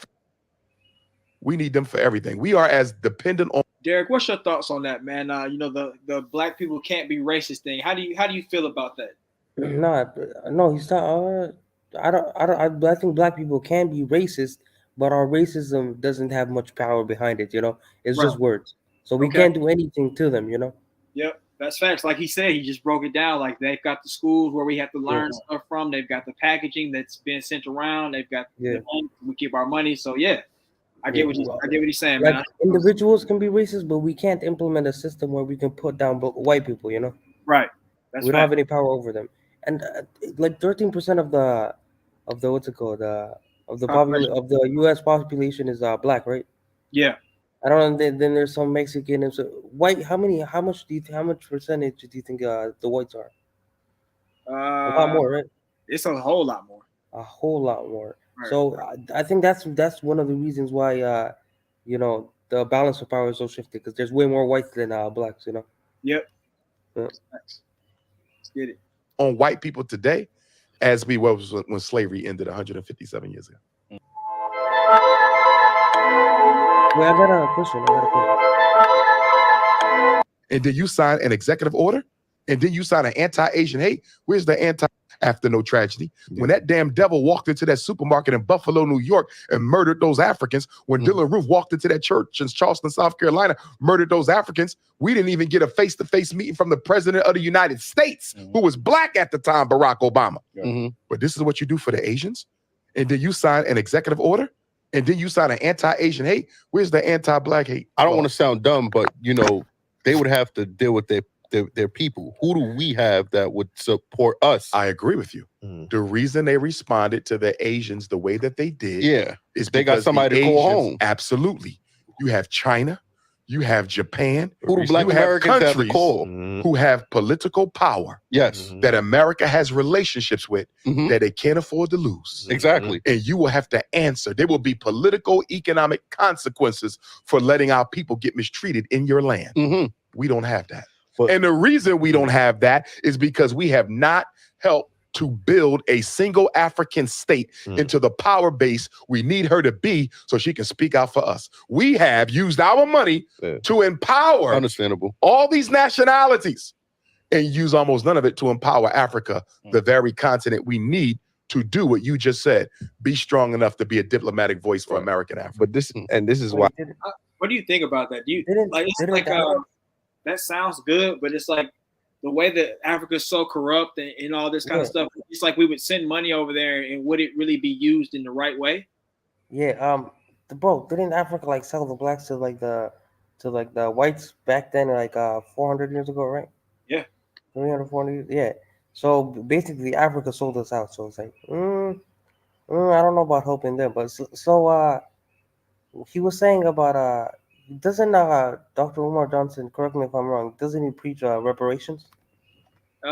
He's like, it's like his reparations talks are kind of weird. It's like he's saying, we don't know how to spend the money, but then at the same time he's saying we do need them. I don't know, exactly what he's trying to do. Yeah, I've heard him say like before, like, oh, the Black African Americans spend like billions of dollars on Jordans every year. Mm-hmm. If we just put it into something that's useful, like a school or like hospitals, we'd be much better off. Right. That's what he said. Yeah, but it's like, you haven't got your school out, man. Carlton Way, man. That's Like, I'm done with him. That's what I'm saying. 2016, but it's been like what? 7 years, man. Where's the school? Where's the school? Where's the school, man? We need the electrician, bro. The electrician is not on the road for 7 years. Where's the school? Hey, the electrician has been a problem for 7 years, ain't it? That's what I'm saying. He's all the water's not working. Where's the plumber? What are you doing? Man. That's crazy, bro. Like that's really what he's been saying. The electrician and the plumber and all that kind of stuff. Bro, back in middle school, when I heard Dr. Umar was making a school, I was like, oh yeah, I'm gonna go to that school. That was my dream. And then I was like, damn, bro. Yeah. Hey, hopefully my kids can go to school when it's open. And Right. Hopefully. Right. Also, what do you think about what he said about the whole Asian hate thing? Like, in Seattle, is there a large population of Asian people there? It's mostly whites, mostly there's a bunch of blacks there. Yeah, there's quite a few Asians. I've seen a lot of Asians in my school, Okay. Yeah, a lot of Asians. A lot of Asians. So like how are they acting during the whole Asian hate situation? Oh, the COVID stuff, because the schools were closed, so we weren't like there, Yeah. So I didn't see how they were dealing with it. But yeah, I think he's talking about the Asian hate was back in COVID, right? Right. But he's talking about when Barack Obama was in office. That was a long time ago. Right. Yeah. Yeah. So that's when they passed the bill for the anti-Asian hates. Right. It's interesting to me. Oh, we got Torian Rain. What's good, Torian? But it's interesting to me how, like, I don't know. Like, I kind of felt like it was kind of overblown. I'm not saying like they didn't deserve a bill or anything, but I think that the way they did it was unfair. And I think that it's like, yeah, you have a couple crackheads and criminals rob an Asian lady or steal from an Asian lady, and then you have this white dude go around to all these different massage parlors and nail shops, and now he's shooting people up, but you guys still blame us. Yeah. How does that make sense? Yeah, it doesn't make any sense at all. Yeah, then you sign an executive bill, man. What's good, Torian? What's going on? How y'all doing? We're doing good, man. Good to have you bro. on. Let's go and continue this thing and see what we got. I asked you before which one is more important to fix first, because if we had that power behind us, wouldn't it be easier for us to make moves over here? If we had that power in Africa, absolutely. Yeah. But we're not building the power, though. In other words, we should be in Africa right now. I'm sending you to Ghana. I'm sending you to Nigeria. I'm sending you to Namibia. I'm going to go to Ethiopia. We're going to sit down with the president. Listen, we are $2 trillion people. Yeah. We need you to be able to speak up for us. Would it be hard to get dual citizenship?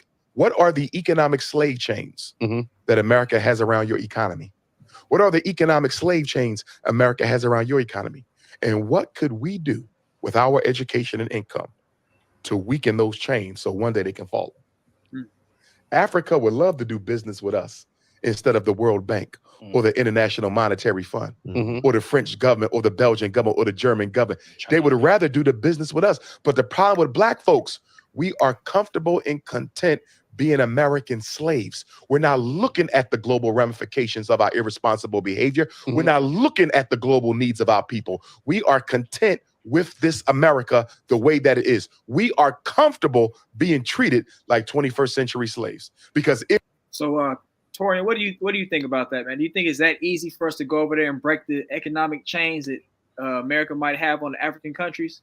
No, it's not that easy. And I find it interesting that he's saying, we and everything like that. Last time I checked, he wasn't trying to build his school in Africa. He was trying to build it here. Yeah. So what does that tell you? Are you, or is this part where you're going to tell me that you talked to people over in Africa to try to build a school and they told you no? Sure, not going to say that. And Also, Africa's currently being invaded by the Chinese. They found who they want to make their deals with, as far as I'm concerned. Yeah. I also just had a thought. You know how America right now is sending billions of dollars to Ukraine to help them? Right. You know why they're not doing the same for Africa? Why is that? Because Africa is very anti-LGBTQ. You know.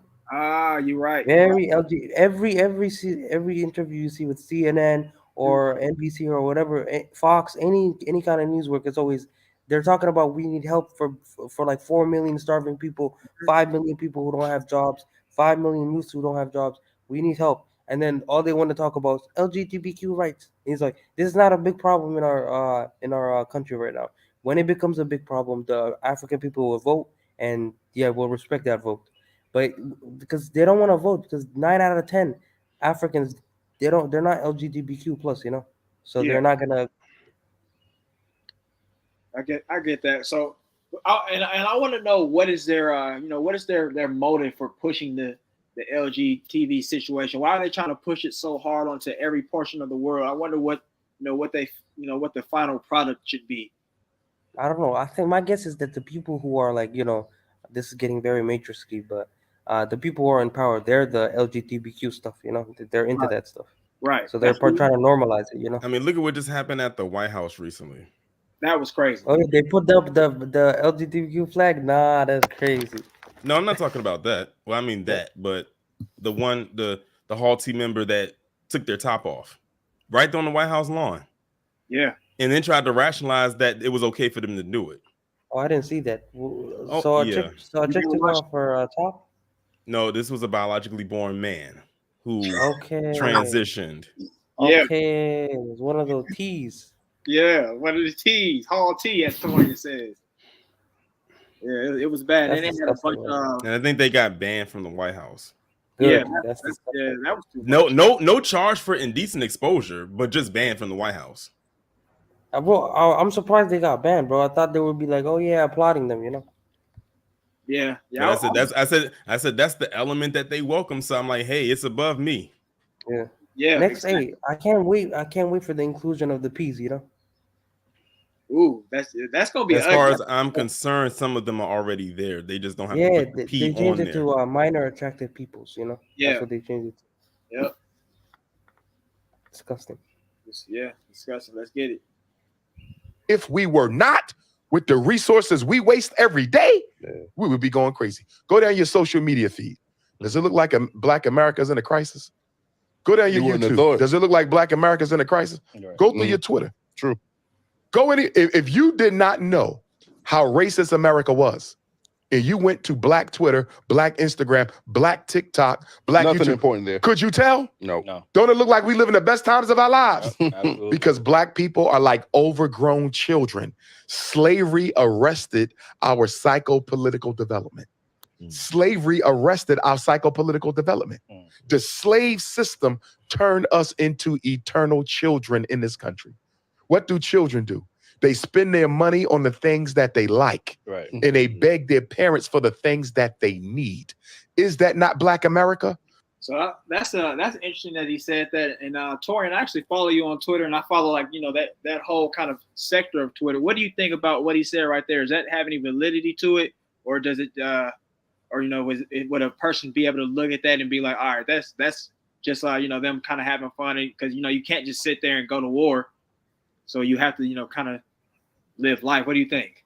I'm trying to figure out which part of Black Twitter was he looking at. I don't know that. Yeah, because I like I said, when I look at he must have been on the party side. Yeah, he's on the party side for sure. He's on the TikTok dancing side. That's what he's looking at. Yeah, because I look at your Twitter, and then like when I look at yours, a whole bunch of different people pop up that kind of talk about the same thing, and it looks like all business to me. It looks like strictly business, so I don't really know exactly what he's talking about. If you look real close, it's not looking like it's all just rainbows and all that, sunshine and whatnot. 2 billion on Air Jordans every year. You're right. 4 billion on liquor, 30 billion on hair and beauty, nearly $1 billion on chicken, turkey, beef, and pork, multiple billion on video games, multiple million on children's cologne. Children's cologne. Check this out. We spent I didn't about even know they had LA. yeah, we spent about $21 million on children's cologne a year. Wow. Hey, these want the kids to smell good. Baby Polo, Yeah. Baby Versace. Oh, They got children's okay. cologne. But half the black boys in America in 4th grade can't read on their grade level. That's a fact. Half the black boys in America in 8th grade can't read on their grade level. But we Definitely. spending $21 million on cologne. I don't excuse nothing another race does to my people. Because as a human being, you should be able to practice decency, whether you're dealing with a billionaire or somebody who's dead, broken, homeless on the street. You understand me? Definitely. But we have to look in the mirror too. And look at how we make it easy for people to disrespect us. Because how does a people Pause in it your right quick. have the time to engage in this type of tomfoolery? What you got? I find it interesting that he says this, and the thing is, this is a talking point I always hear from a lot of different people. Let's say that we was to go back and do, like rewind the clock, but still remain in present day, but the mentality wise, and go back to how it was during our ancestors post-slavery, when we were like really like getting ourselves together. Like say, when I'm talking about with my Black Massacre series, like with Black Wall Street and Rosewood, when we was like really doing good for ourselves and having our own economy. Guess what? White supremacy and Jim Crow would still be there. Right. Like that's like when people keep trying to say, oh, why we dress the way we do. I'm like, look, do you realize our ancestors got lynched while wearing suits and ties? It doesn't matter your appearance. It's your blackness is the threat at the end of the day. So it doesn't really matter like what we're doing or how we're acting. Our blackness is still the threat. I see that you have that. I don't know if y'all talked about it or not, about that that PC woman coming up in that person's home. Yeah. Just because she wanted to come up in there. It didn't matter how that person was dressed. It was just a black person, and that's all that's all that was needed. Yeah. Yeah. You think she would have done that if it was a white person? I doubt it. Yeah, me too. Because if she did, she would have did it. Yeah. Also, she felt comfortable coming all the way in that house and going up the stairs. Crazy. You had also say what now, Derek? Also, Dr. Umar Johnson just he mentioned that he said fourth graders, the fourth grader boys, they can't read at their grade level. I don't think that's racism. I think that's just their parents not doing, their due diligence. That specific part. Yeah. Like if my child didn't know how to read, I'd teach them. I wouldn't just be like, Yeah. let the school handle everything. About that, Tori. What do you think about that particular thing? Like the children reading at the fourth grade level. Is you think that's more so on the parents, or is that just like that's black culture kind of ruining us or something? What do you think? I think it's a combination of the parents and the schools. Look at the type of schools that a lot of black kids are in. Yeah. We got black kids in school right now who get kicked out because they wear their hair a certain way. Yeah. That's crazy. That's still an issue. Remember, we are affected by the school to prison pipeline. That's real. And I find that hard to believe because I talk about it's very easy to point out point out the negative stereotypes about black people because that's popular to talk about and people will tune into that, which is why whenever I do my live streams weekly, I try to mention in the beginning of the stream any type of positive thing that black people have going on, whether it's a big time celebrity or even someone who was unknown. Not last week or maybe 2 weeks ago, I talked about two siblings, a boy and a girl, both black, one 13, one 14, who both graduated with an associate's degree at the ages of 13 and 14.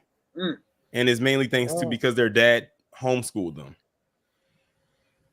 Yeah, I definitely agree. The schools that are in our neighborhoods are pretty, they're pretty low tier, pretty trash for the most part. So yeah, I definitely feel that.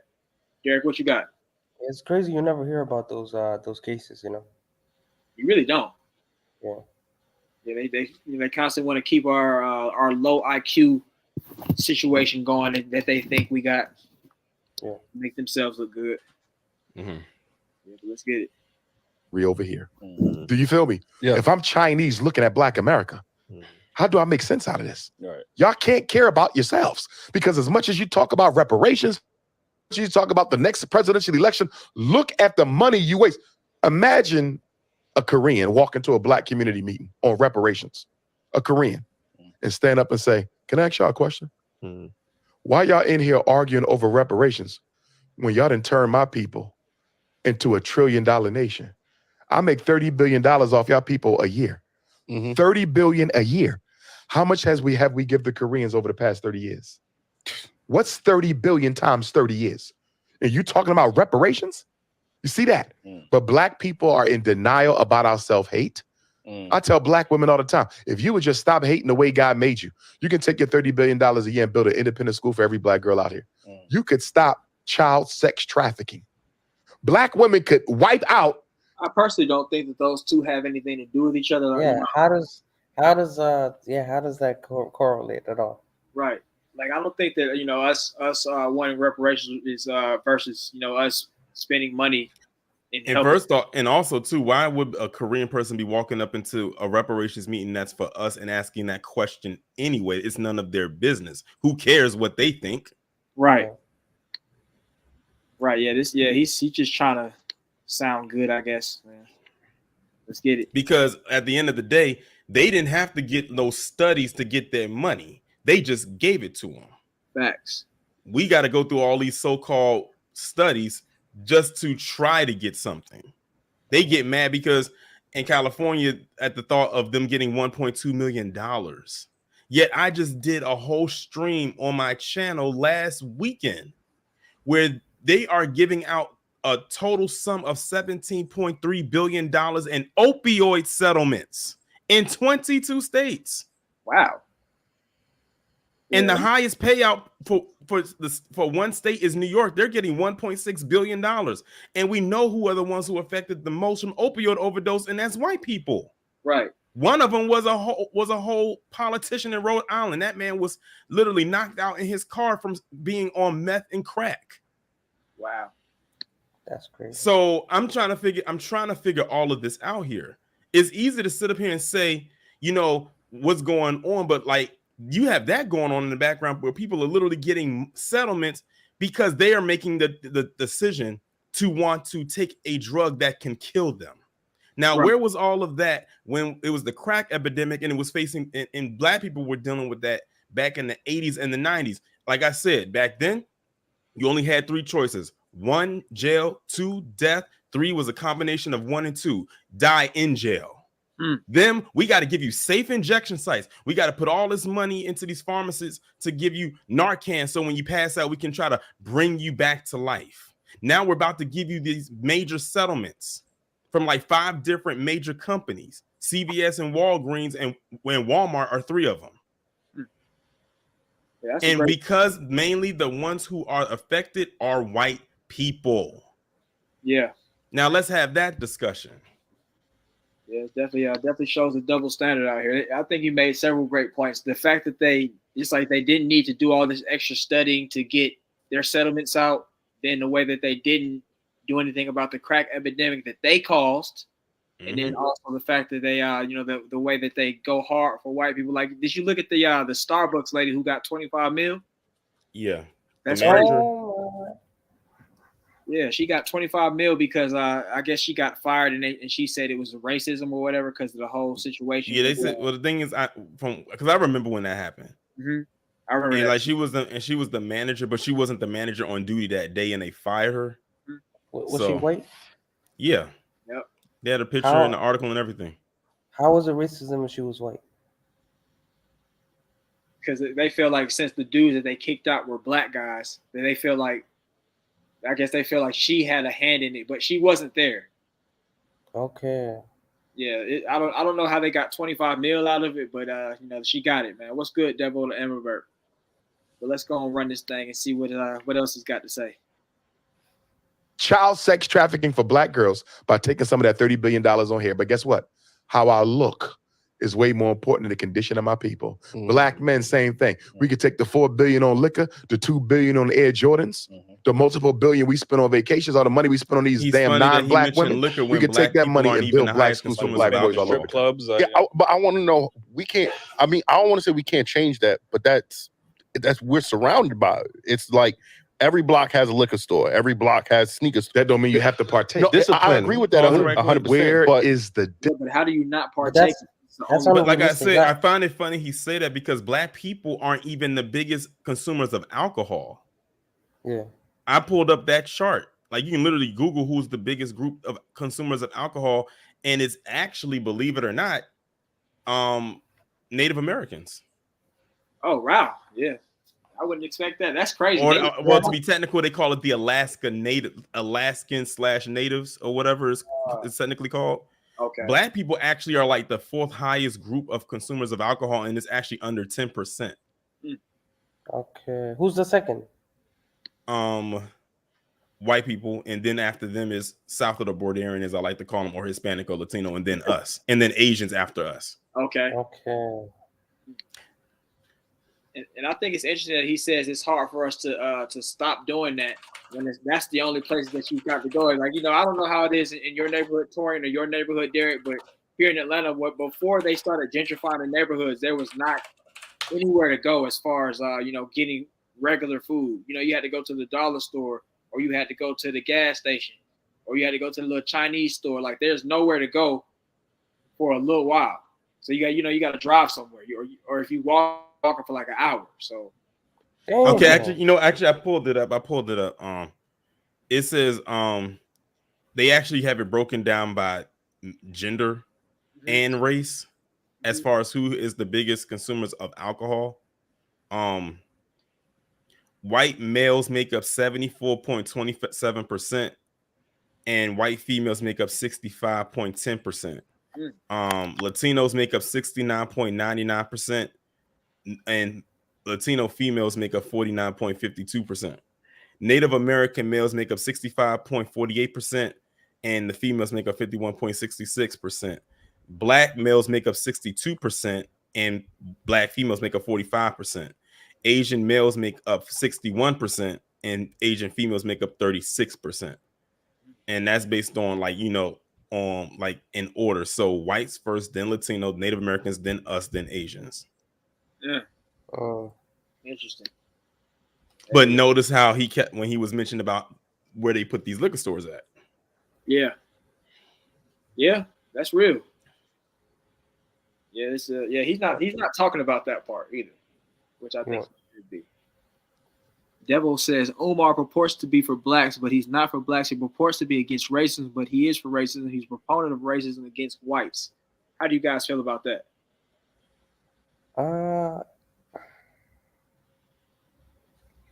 Some of his talking points are a little bit something.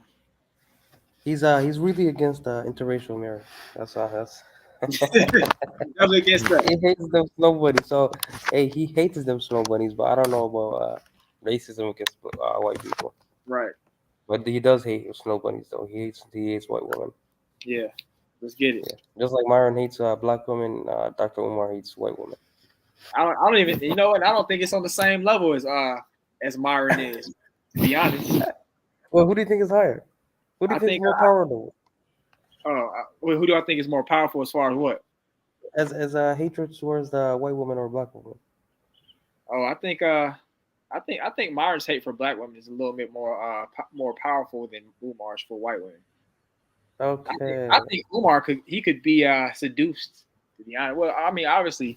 Hey, yeah, he could definitely be seduced. What you talking about? Did you see that time where he almost got caught lacking? He was taking a photo with that white woman. He's like, I ain't never been with a white woman. Yeah, I remember that, man. What's good, DSA? I see you up in here. Good to see you, man. Let's go and finish this thing out, y'all. Discipline. It's so hard for the people that don't know no better. Discipline. But we do know better. We do. Even the most politically uneducated black person knows there's something better I could be doing with this money. Do you feel me? I agree. We are comfortable in our oppression. And the reason we're comfortable in it is the white man has allowed us enough of his useless amusements to content us with our oppression. We got the cell phone, social media, Right. NBA playoffs. We have enough. See, black poverty ain't the same as African poverty. Right. It ain't the same as Caribbean African poverty. It ain't the same as Brazilian African poverty. Our poverty is damn near middle to upper class in most other places in the world. Yeah. Do you understand me? And so It sounds a lot like some of these conservative guys that I hear with those talking points, to be honest. I've heard a lot of guys say, yeah, you're not poor like the guys in Africa. You're not poor like those guys in third world countries. It's like, bro, I don't know if that really makes any difference. You know, we're still poor for the United States. Yeah. I mean, yeah. If you're poor somewhere, it doesn't matter if you're less poor in another place. Where you are at, you're still poor as fuck. So it's like, right. Exactly. Let's get it.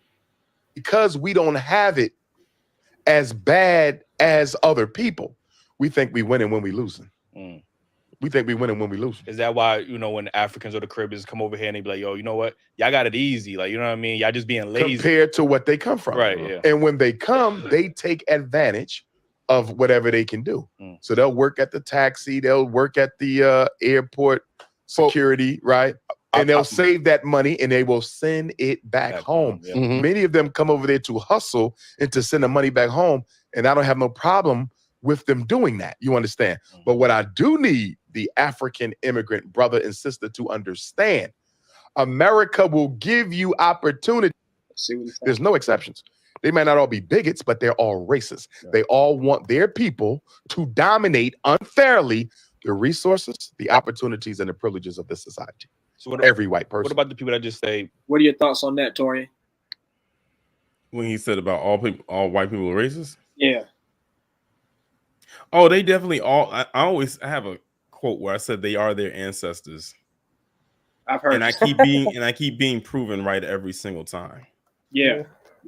Even when they try to hide it. I did an upload. As a matter of fact, I uploaded a video today. I don't know if you saw it, but it was this woman named Lori Wolf who got into it with these two black men in the parking lot. The guy was literally just parked there briefly to go and get his daughter, I guess from daycare.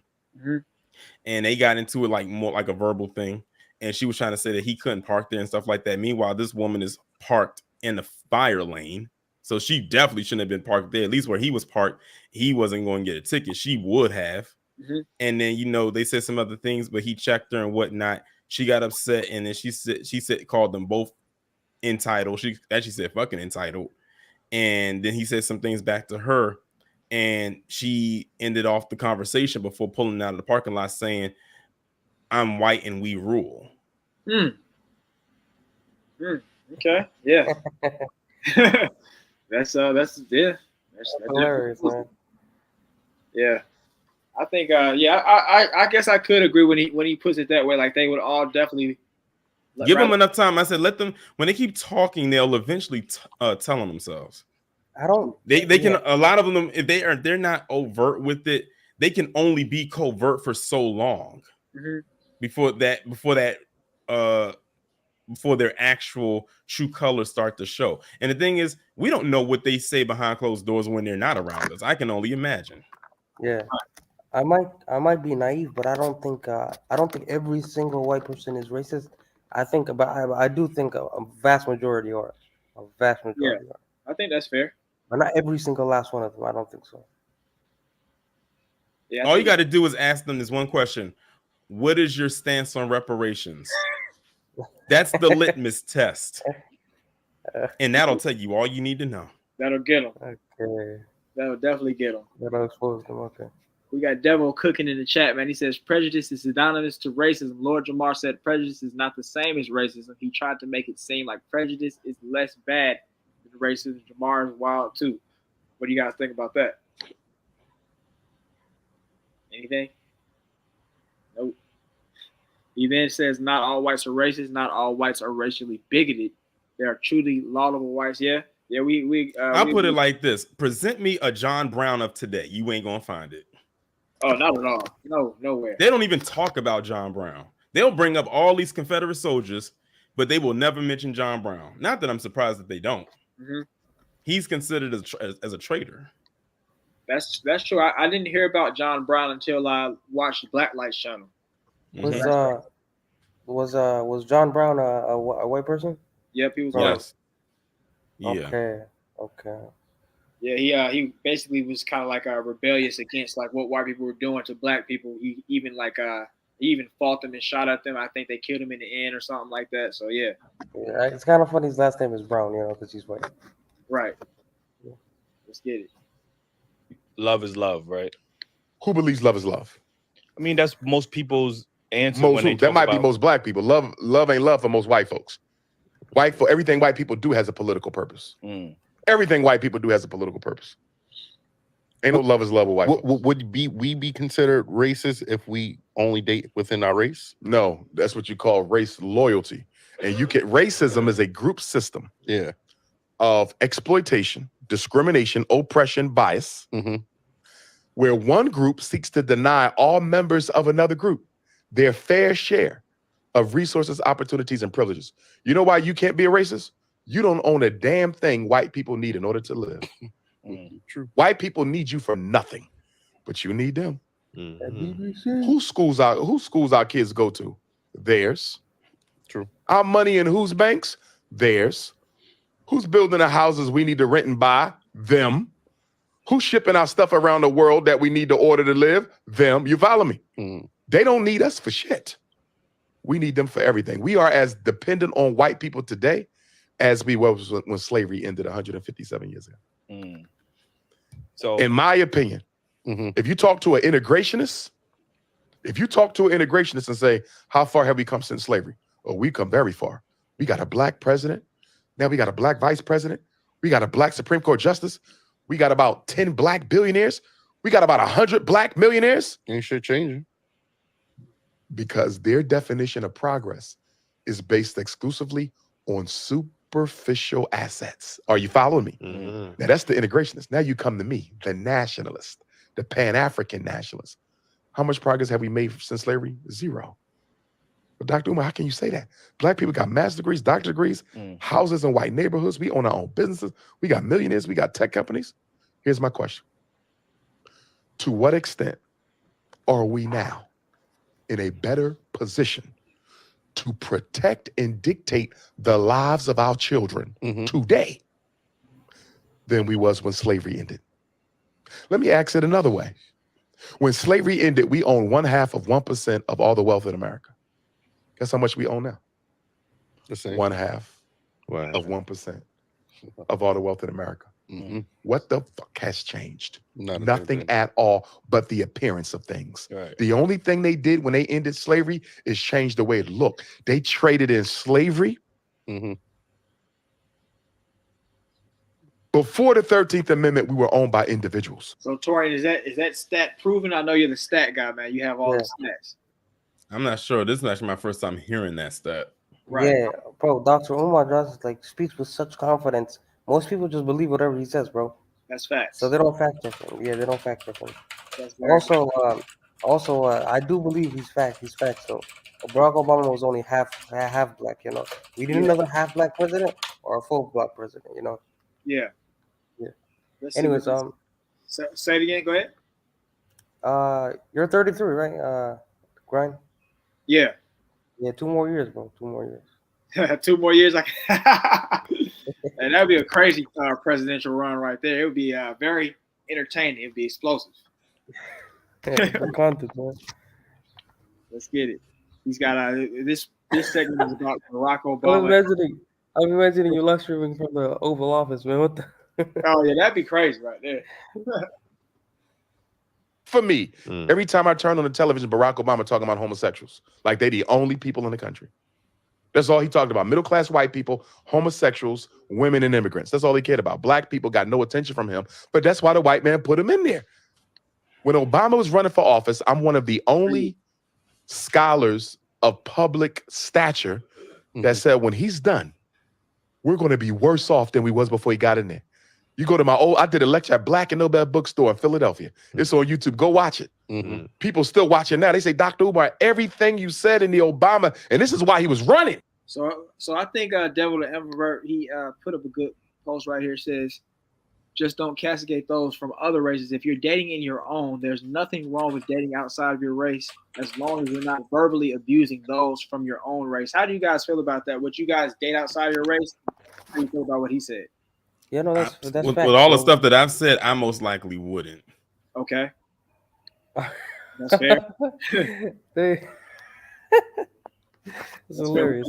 You know, you keep it real, keep it real on your channel. Like, think about it. When you hear stuff that I talk about on my platform, do you think that would even apply to me? Yeah, you're right. You're talking about a person that literally has given nicknames to certain people. Yeah, that would. Yeah, I can only imagine how that relationship would go. No. So you think I'm PC? Yeah, I agree with Devo. Yeah, as long as you're not talking bad about your own race, it's okay. Do whatever you want, bro. Do whatever you want. Date whoever you want. Yeah, and I think that also on top of that, I think if you're going to date outside of your race, I think that you know, as a black man, I don't think you should be a weak black man. You shouldn't be letting them kind of dictate, I guess, the talking points like to your family. If you've got kids, you shouldn't be letting them kind of spew little racism and all that. And don't go on and don't go on any canoe trips. Don't go on any canoe trips. Yeah, no family reunions in the middle of the woods. None of that. Yeah. Don't go to no cabin outside in the middle of the woods. Right. Crazy. Yeah, it's over with. Let's go and finish this thing up. Everything you said about him, it has all come to pass. Why? I'm not no genius, but what I do know is every time we get elected officials, the condition of black people gets worse. It never gets better. Rarely do we do better when somebody black gets elected. You don't think he was personally hand selected, especially after the whole Bush situation? Yeah. They selected Barack Obama to make make the black community in America safe for homosexuality. And they needed him internationally when back Africa's support because America needs Africa's resources. So he was a stooge and a puppet. He knows it, but he did it willingly. You know, I'm sure he has trouble sleeping at night sometimes. You know what I'm saying? But my point again, if he has no power, and if you claim your vote, see, both things can't be true. Either your vote is important, or Obama should have never been elected because he ain't got the power to do nothing. You see that? You can't have. So Tori, I just looked at your page and I saw you did a video about the Asian guy who wants to stop the affirmative action and everything like that. What so my girlfriend actually is Chinese. So so we talked about this actually the other day. She was saying how she didn't think it was fair and everything like that. But I think there's a lot more things that go into why some Asian people may not be accepted into a college. What do you think that? Because I think that a lot of Asian people are so driven for book stuff that they don't do the extra stuff that I think is required from colleges, like, you know, having those extra clubs and, you know, being a part of this or doing this community service. And I think that may affect them. And then also I think that I don't know. I personally just don't think that affirmative action is like super effective for us, to be honest. What do you think? Well, I know exactly who you're talking about because I talked about it in my live stream. Well, this guy, he's out of Florida and he's the first generation born. He's only 18. Okay. So that means he was born in like 05. Yeah. And he was applying to various schools, but the school he wanted to get into was the University of California, Berkeley. And you know, a lot of times when it comes to going to schools, they'll start with in-state applicants first, and then they'll like trickle out into out-of-state. That's just usually how it works. They work in and then go outside. And he tried to claim that the school did not get him in because I think he had an SAT score of like a 1590 out of I think 1600, which is almost a perfect score. Right. And he tried to say that it was affirmative action that didn't allow him to get in. But when you pulled the stats up for that school, Asians make up the second highest group who get accepted into that school. But he managed to throw black people in there when black people actually make up less than 10% of the entire school's population. And I think Asians made up like 15%, which is relatively high for them, even though they're the second highest group to get in. But where he really tripped up at was when he mentioned affirmative action, and the state of California has not had affirmative action on the books since 1995. Like they outlawed it back in 95, which was 10 years before he was born. Okay, so he put a hole in his own argument when he said that. Yeah, so he was just talking nonsense. Yeah, like going to and the thing is, affirmative action, we all know benefits white women overwhelmingly. So why would you mention black people? You should have been mad at white women. Yeah. But it's easy to go after black people because we are the punching bag. And it's another video I have coming up that's kind of going to piggyback off of that, because I was trying to decide if I wanted to do both of them in the live stream or do one as a live stream and one separate, or which one was going to be in the live and which one was going to be the pre-recorded one. And it's going to kind of like be an extension of that, but now them talking about it more so as a group has now that they want to do away with affirmative action. Listen, they want to do away with affirmative action, quote unquote, because it's not working for them. If it was working for them, it wouldn't be an issue. Right. Yeah. Let's just be completely honest with ourselves here. Yeah. Well, guess what? Black people getting into these colleges and affirmative action ain't work for them. So what you got to say about that? But they think it does. And you know why? Because affirmative action was supposed to be for Black people, but it got, of course, derailed and hijacked by white women. White women. Yep. White women be ruining everything, bro. Yeah. I'm starting to see Dr. Umar Johnson was right, man. Dr. Umar Johnson was right. You basically debunked them pretty and the hard. Thing is, and also too, a lot of people keep thinking that, oh, Black people, if they get something, it's based on race, as if we're stupid. Like, we're not dumb. Like I said, they always put us in a box of entertainment, sports, acting, or whatever, and that's all we're supposed to be doing. That's what gets me about when Laura Ingraham told LeBron James to just shut up and dribble, because he's not supposed to be anything outside of what he is on the basketball court. Yeah. Meanwhile, this guy has a net worth higher than what she gets paid annually.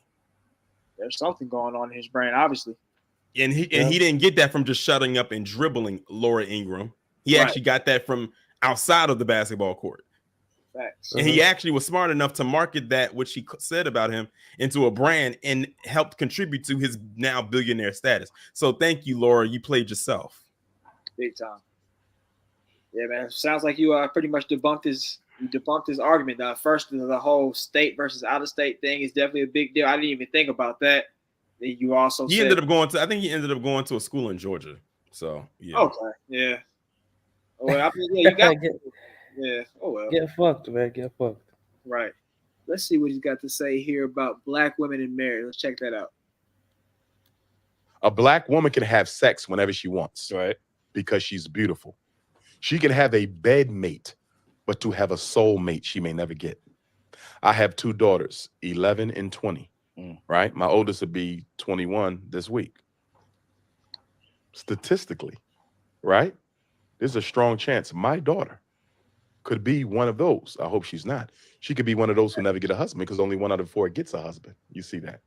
So when a Black woman says, I don't need a man, that is a reaction to the reality that I may not get a man. So why not preach? Because I understood, you know, you're obviously against interracial relations when it comes to Black men with Black women. I mean, with white women. With all women, you should only be with the Black woman. And you will say, well, if you can't find a good woman in America, there's somewhere else. In Africa. Absolutely. So why not teach that same rhetoric to our women? Like, if you feel like tell sisters all the time, go to Africa. So I know sisters who marry. I just spoke with a sister. She invited me to the wedding. She just married a brother from the continent. So, but instead of saying they will never get married, I'll take sisters to Africa who married brothers they met in Africa. Right. So yeah, I think there's plenty. I think obviously plenty of Black men, yes, Black women. So and what I also tell Black women, if married, you're going to go get you an African man from the continent, right, you're going to have to understand that the way in which you talk to Black men in America will not be tolerated over there. Why the fuck is it tolerated? It's not tolerated here. That's what we're trying to tell them. Well, over here, I want to say this to us though, because we try to act like the way sisters treat us doesn't have a history that we are not at least partly responsible for. Let's be honest. The Black woman has had to hold down the Black house by herself, although imperfectly. She's had to do it by herself since the mass incarceration of Black males began in the 1970s. You understand me? Most of our children are raised by a single mother right now. And it has been that way for about 50 years. So when a sister says, I don't need a man, because she couldn't find one strong enough to hold her down. Or when you meet a woman and you say, sister, I'm strong enough to be your man. You ain't got to work or you ain't got to pay the bills or whatever. Pull back. I got you. And she can't do it because all the other men before you who disappointed her. So what I'm saying is, Black men, we got to be patient with our women because we created that personality. We created that. And then we want to act like we didn't play a role. Wait. What?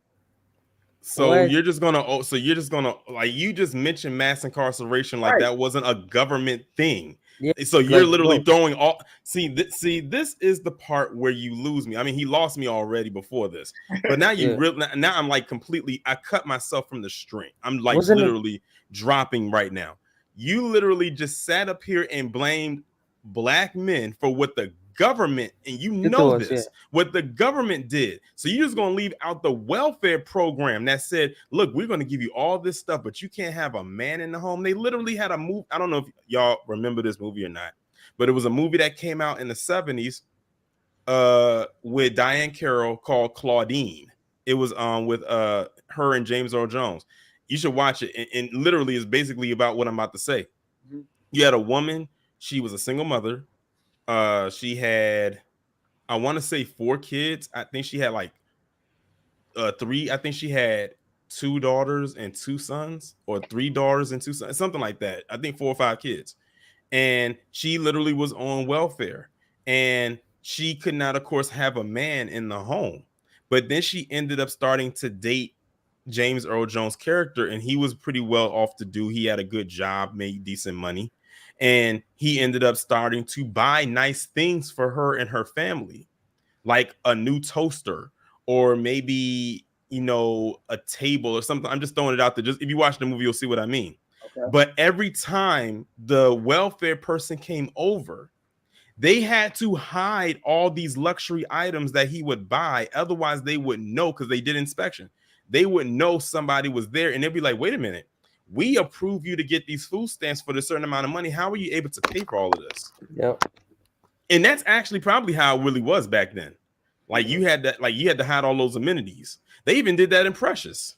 If y'all remember the movie Precious, before the welfare lady came over, they had the inspection lady said, she said, is that a new toaster oven? And Monique's character just kind of looked up at her, because they want to make sure that you're using the money for what it was supposed to be for, and not for your own personal wants. Right. Yeah. Well, okay. Yeah. You But can't yeah, do like food he stamps just completely omitted the role the government played in all of it. Why you just said in the breath before it about mass incarceration. Are you telling me that black men just walked into the jail just because they didn't want to be in the home? Yeah, wasn't it President Nixon's war on drugs? That's what happened, right? That played a part.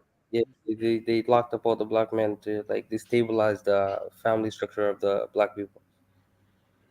Yep. Yeah, it was an operation, man. And it worked, I guess. Yeah, I'm glad y'all caught that, because I definitely was about to pause and see what y'all said about it, but y'all was on point. Let's get it. Held accountable for their poor selection. No, you have to be held accountable. No, you have to be held accountable because they have a poor selection. See, what you're saying, you're selecting a poor mate. And what I'm saying is they don't have much to select one, so of course you're going to end up with a poor mate.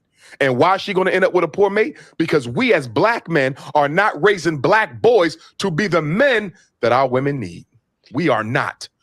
They out there killing themselves right now. What we doing about it? Unemployed black males, what we doing about it? Pants sagging, weed smoking, what we doing about it? See, now black men are not raising. Pause it again. Now he's starting to sound like a divester. Okay. Now he sounds like a straight up divester. Okay. He might as well just go ahead and say niggas ain't shit.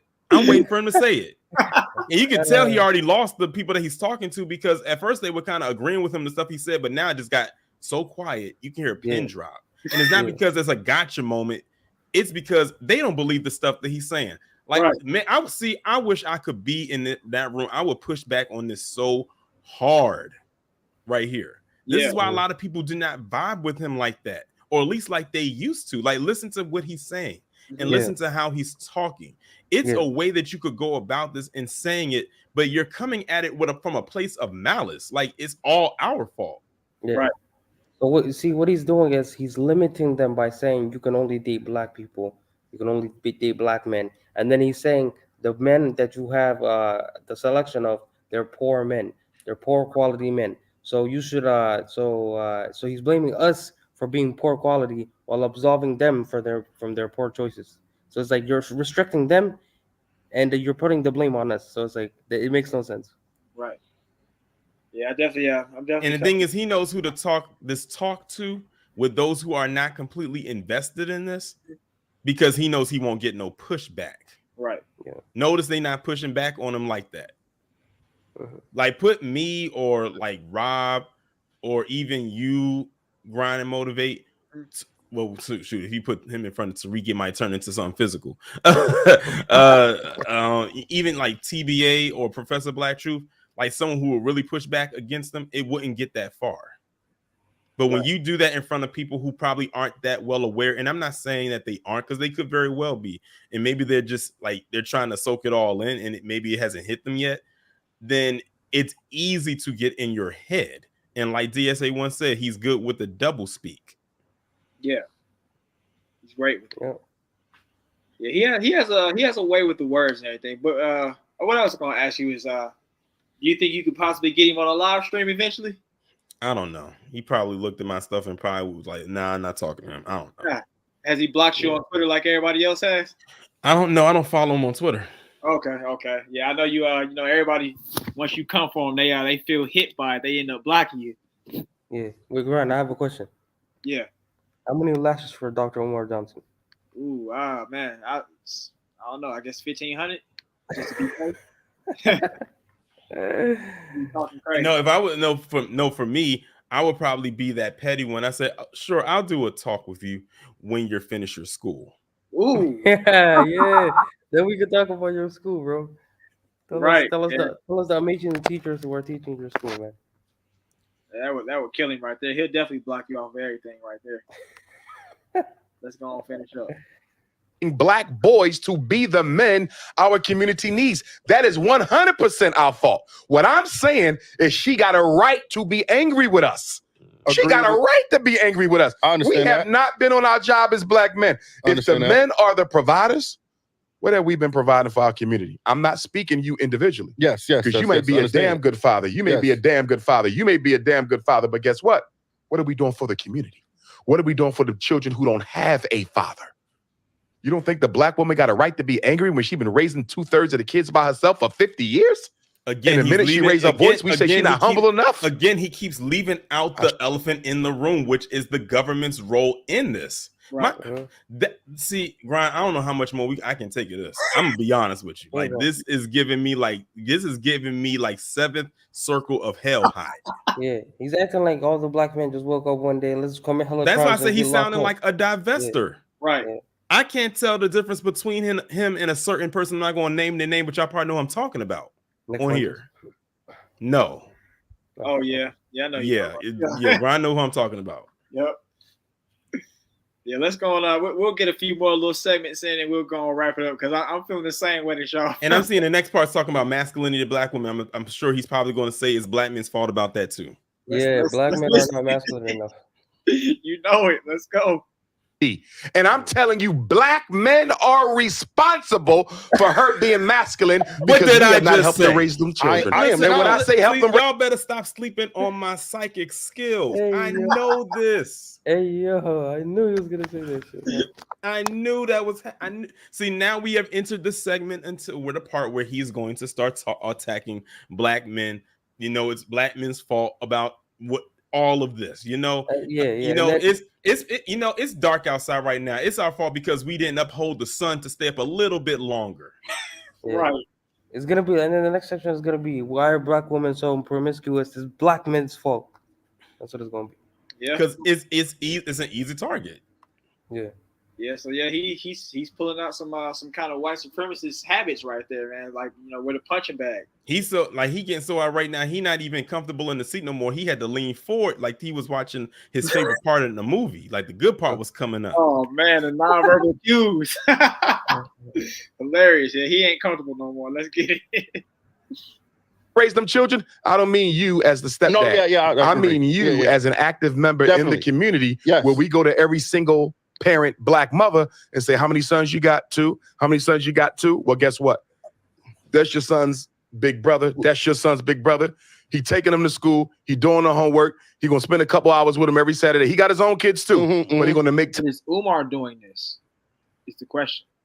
Because he could be doing this. I don't think he's doing this. I don't really. I really don't believe he's doing this. Yeah. I would like to see him do it. Now, I don't want to see him do a documentary. That thing might be so one-sided. No, especially if you're talking like this, it would be so one-sided. It would not be unbiased at all. It'd be a full of Purple West documentary.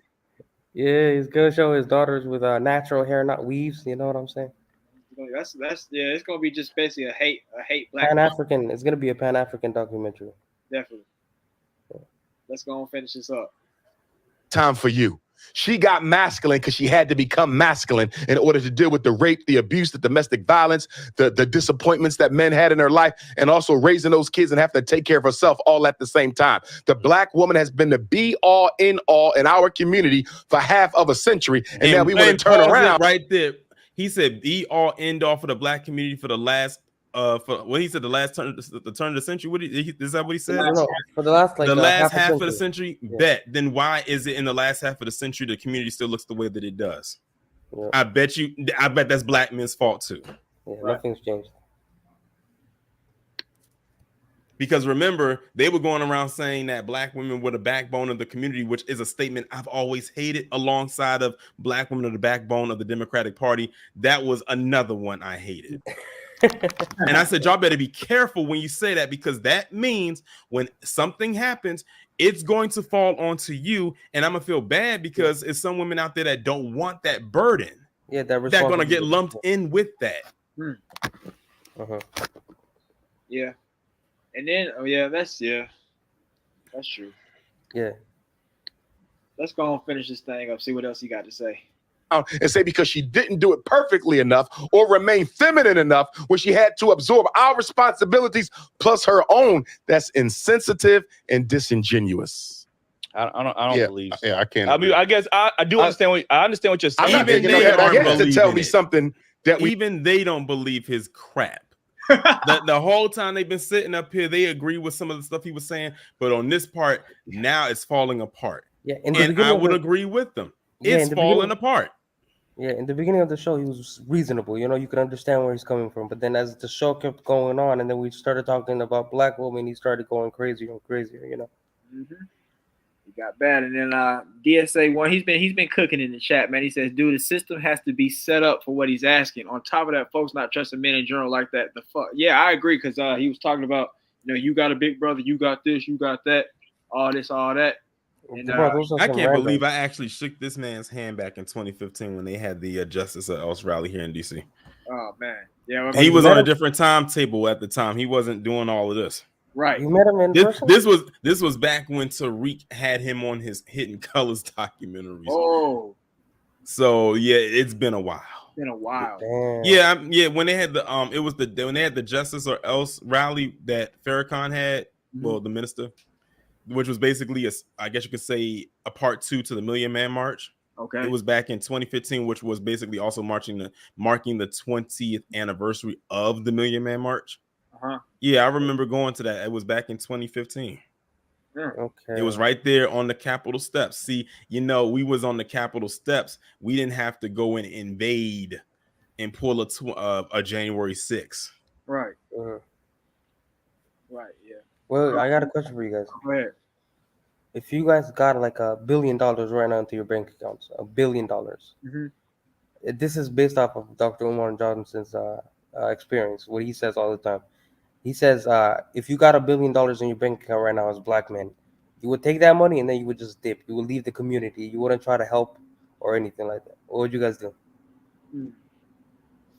Would you leave and then wipe your hands off of them, or would you try to help the community? I think I would definitely establish myself, but I would definitely be trying to help the community as well. I don't know, like Torian was saying about, his earlier, he was talking about the whole race massacre thing. I think that whenever we try to get something going that's positive and try to leave them out of it, they try to stop it. Yeah, they always sabotage it in a way. So I don't know. I would have to figure out a way to get around them. Yeah, it reminds me of when I had saw a video on Twitter and I posted it up as a short on my YouTube channel. And it was some black people down in Georgia. Ryan, you may have heard about it. Mm-hmm. It was some black people down in Georgia. They basically pulled their money together and bought like a community. And they put a bunch of tiny homes there. Don't get it confused when they say tiny homes. They're called tiny homes because they look small on the outside, but the interior is very nice. Mm-hmm. And they basically built a community, for themselves.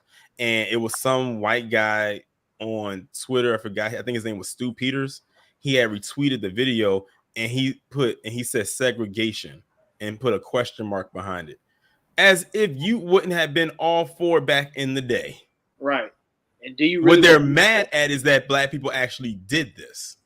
Because Right. and the thing is, they always don't want us to be around them, but the minute we do, then they want to say, "Oh, they're trying to go back in time and stuff." See, again, the double speak. And when people ask, "Can PC can you put that label of racism on them?" Again, they are their ancestors. What do you think that was? And he probably put up a whole facade before that he came across that video.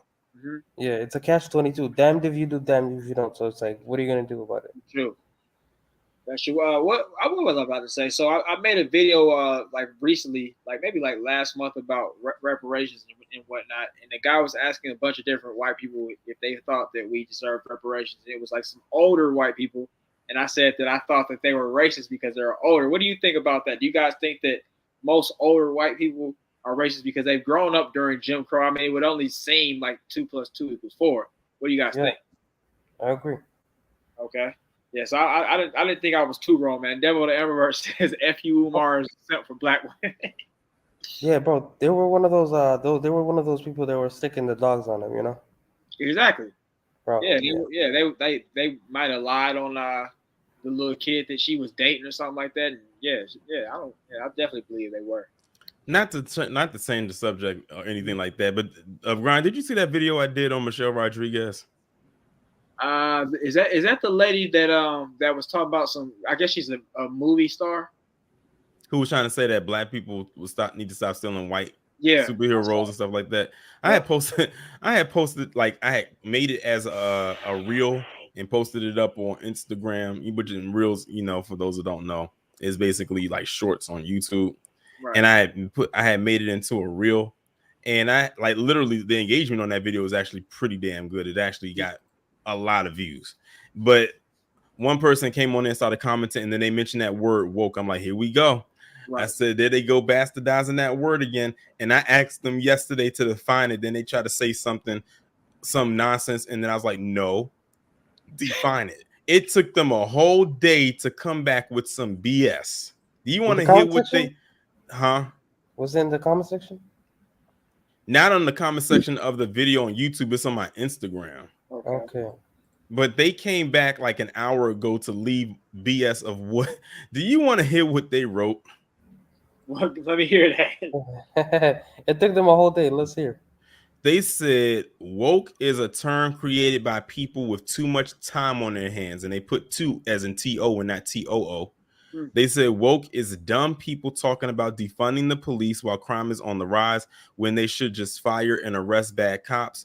Woke is claiming criminals are the victims. Woke is trying to teach kids critical race theory. Woke is sexualizing little kids. What woke was to you in the beginning isn't what it is anymore. It's been taken over by the Democratic Party and being used to push their sick agenda. You gave 5 different definitions of the word woke, and none of them are true, which is why I said the word woke has become a joke. Yes. You gave 5 different. You said woke is a term created by people with too much time on your hands. That was 1. You said woke is dumb people talking about defunding the police. That's 2. Then you said woke is claiming criminals are the victims. That's 3. Then you said trying to teach kids critical race theory. That's 4. Sexualizing little kids. 5. You gave 5 definitions and none of them were right. Yeah, and then he kind of said the actual real definition towards the end, like you said. He said it's not what you guys think it is anymore. It's all this other stuff by the Democrats. So he knows. They know better. They just, I don't know. They don't really know, but they don't. Yeah. It's crazy out here. But let's go and finish this up, man. We got. I guess we can. Let's see. We got the masculinity of black women. We got interracial marriage rates. We have building and school. Let's see what. Notice the building and school part is really. Notice the building and school part is really short. The interracial one too. What'd you say, man? We need to see the interracial one too. I want to hear him say, "Black queens forever. Nobody's never." Let's get it. Y'all 3. Yes. Okay. Yeah, I can't disprove that because I don't know you personally. Even that, if we look at the numbers, black men marry black women at an 87% rate, where black women marry outside of their race, or they marry outside at a 92%. Black women do not. No, you're wrong. That's percentages of part. That's not that much. Black women do not marry out the race more than black men. I'm not saying that, but the percentages ain't that far off. That's black women have one of the highest fastest growing interracial marriage rates. But her interracial marriage rate pales in comparison to what black men have been doing interracially for 4 or 5 decades. You understand? She don't even come close to what we're doing interracially. Black fathers are in the home more than any other group or race. Okay. But what that has no value? Again, it does have value. He we're going to put that up against against black men under the bus. Yeah. Yeah, he's found a way. Because I've been seeing a lot more of everybody kind of dating interracially, to be honest. I mean, I guess he is saying it's becoming a thing, but, you know, he's just kind of just trying to make us the bad guy, the scapegoat for why things are the way they are. Let's get it. Other statistic, 2/3 of our kids are being raised by the women. 2/3 of our kids are being raised by the women. And like I said, when I say being raised, I'm not saying it needs to be a father. I would like a father in that house, but I know it's not enough of us to go around. Yeah, we are not even being accountable to the boys in the hood. And we're complaining about the women. I argue with women Hold making on, time babies. out. So are you telling me that if you are not a father, we got to be accountable for someone else's kid? That's Is that what is that is? I just want to make sure that I'm not reaching with what he just said there. That's what he said. He said the so boys in the so hood. if you're not a father, you're supposed to just be responsible for some random child. Yeah, they're your child now. Congratulations. Right, yeah, he's on that You didn't even do the fun part, bro. That's crazy. Yeah, he's on that stepdaddy time, man. That's that DSA one. Yeah, that stat is actually true about that black fathers are the most active fathers, and that is true. Yeah, I feel like I heard him actually say that stat was not true somewhere in this. This is the first time I'm hearing of this stat. Like it's always black people, black fathers are like the least active. Black fathers are the most absent. That's what I'm always hearing. Yeah. I guess you'd be surprised if you. Yeah, I'm shocked right now. Yeah, it's crazy. The cleanup, man. Hurricane IQ says, let's get it. Yeah, with the irresponsible men that we didn't raise correctly. That's bullshit. All right. That's wimp ass weak man shit. Take responsibility for our shit. Stop scapegoating them. Yeah, I could agree to that. All I'm saying is look at all we could be doing better, man. Half the black boys in the 4th grade can't read. What black men doing about that systemically? Not enough. I know what I'm doing about. You had something? I said, "Where's your school?" See, this is the part where you. This is the part where you clap back. Where's your school? No, That way we can, and maybe then we can implement black men in there to teach these kids. These boys. Where's that school at?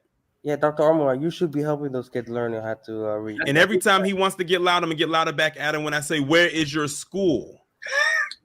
Hey, and then Grind is gonna be like, "Oh, the electrician, he just got here." I would be the one. I would be the one to get him so irate that he would want to get up, slam the mic down, and walk out. He would definitely walk out. Yeah, bro. If you were there, these guys are passive, but if you were there, you'd be pushing it. Yeah, they're trying to show respect. Yeah, but that would be a great rebuttal. Where's your school? Let's get it. I'm building a school. So what? He's about to go into the building school. He's building a school. He's still building that school. Let's get it. He's still building black that man. school. What are we doing about that? Nothing. Black boys are the most unemployed teenager in America. I would like black to men know doing who about is that? the biggest donors to his Not school. as much. Pookie and Ray Ray, who's the biggest donors to the school? Who are his biggest donors? I would like to know by demographic. I think he went on black what's it called? The Breakfast Club twice, maybe 3 times, and he promoted on there to like go to his website and donate. So I think that's where his majority of donors came from. Okay. So okay, that's interesting. And then every time he came back, they'd be asking him about his school. Oh, the electrician, the water, the school, the grounds, Right. Oh yeah, that's when he made. It's called the Frederick Douglass Marcus Garvey Academy, located in Wilmington, Delaware. Let's see here. They said that they're trying to have an open date in time for the 2024-2025 school year. So that's a year from now. Yeah. Over a year if they do September or August, opening, of course. How much you want to bet? How much you want to bet is gonna keep getting pushed back until like 2050? Damn.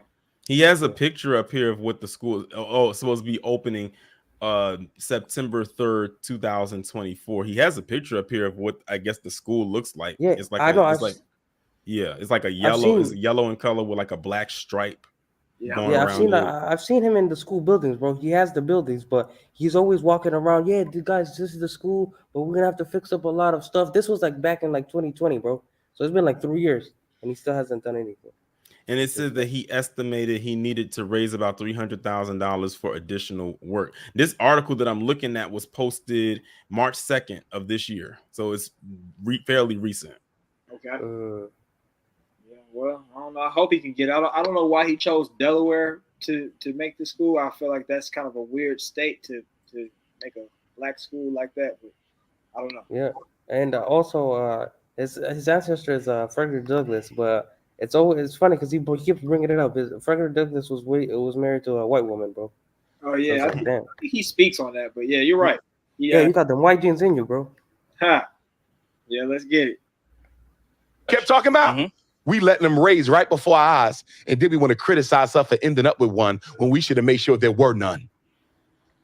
Listen, we all got choices. Just like if I choose to live a lifestyle, You're dealing with individualism again. I can't but that's deal with part that. of choices. No, it's not. We have to deal with this systemically. He brought up a question earlier, and he said, "Did we make these problems on our own, or was there some systemics involved?" It was systemics. Okay. In 1970, they shut down the factories. They took out the industrial building jobs. 1980, dropped off the crack and the AIDS. 1990, the Bill Clinton crime bill. There's systemic factors at play. You totally divorce your analysis from any systemic factors at all. You ain't mentioned one. You keep talking about her and Pookie and Ray Ray with the kids. You ain't said shit about the systemics. That's exactly what white folks want you to do. That's what white folks want you to do. You just now mentioned it. Wait, so yeah, you just now mentioned it a couple minutes ago. You didn't even bring that up. It was all black men's fault. Now you bring it up. Yeah, he's talking about all the systemic stuff that was brought in place of the black men getting unemployed, the drugs, the bills being passed. He's saying it's all systemic. It's not individual, and then he blames the black men. How does that make any sense? Yeah, it doesn't make any sense at all. See, this is another person who was so easily debunked. I'm gonna be honest. I wish I had known about this before I got up here, because this could have been another collab me and Rob could have did.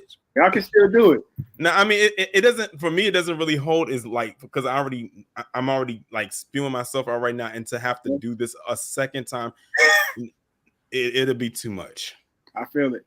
I mean, well, you could kind of take down some of his talking points on one of your own videos if you wanted. I think that'd be cool. But I guess you don't want to have to go through it again. I really don't. All right, let's go and get through this. Let's get the building a school portion, and then maybe we'll go. Yeah, then maybe we'll hit the masculinity class for boys, and we'll go and end this thing out. Let's get it. First of all, this water was good, and it better not be FBI water. Bilal, take all their pictures. Okay. Yeah. Frederick Douglass Marcus Garvey Academy. First thing I want to say to your listeners is, please donate to the academy. You're still get on your Cash App, $ FDMG School. Get on your PayPal, paypal.me/FDMG Academy. You can mail check or money order in to FDMG Academy, P.O. Box 9634, Wilmington, Delaware, 19809. You can get that information on my website, drumarjohnson.com. You can also text message me for that. And for my parents out there who having issues with your children, learning disabilities, autisms, ADHDs, IEPs, 504s, white teacher racism, psychological evaluations, pre-referral intervention plans, behavior intervention plans, any issues you're having with your children, education and mental health, you can reach out to me. 215-989-9858. That's 215-989-9858. Frederick Douglass and Marcus Garvey Academy. The idea had been with me since I was a psychologist with the School District of Philadelphia. The idea began to take form in 2014 when an associate of mine gave me a phone call and told me that the historic HBCU St. Paul's College was for sale in Lawrenceville, Virginia. He said they only want $2 million. I said, a whole HBCU for $2 million? 118 acres. I went down there, told them I need this school for our boys. The white people at Motley's auction in Richmond, Virginia. And they said, if you can get us $500,000 in about a month, we might could work with you. So we started a fundraiser. As soon as we started the fundraiser, my detractors attacked it. They called Motley, tried to disrupt the sale. In 2015, a year later, we started a GoFundMe. They sabotaged the GoFundMe, said I was spending the money on my own. So they stopped the GoFundMe, even though I supplied GoFundMe with all the account statements and gave them permission to speak to the branch manager to verify the information. GoFundMe didn't even check it out because they wanted to shut me down. God damn. They didn't want to support a Black initiative. So then we learned in what, 2017, I want to say, 16, that a Chinese corporation bought the St. Paul's College. I couldn't believe it. That In the Black process people, of you doing it. yeah. I couldn't believe that Black people let Chinese people buy a historic. What do you mean? You just said that some detractors came back and messed up what you had. So why is he blaming Black people?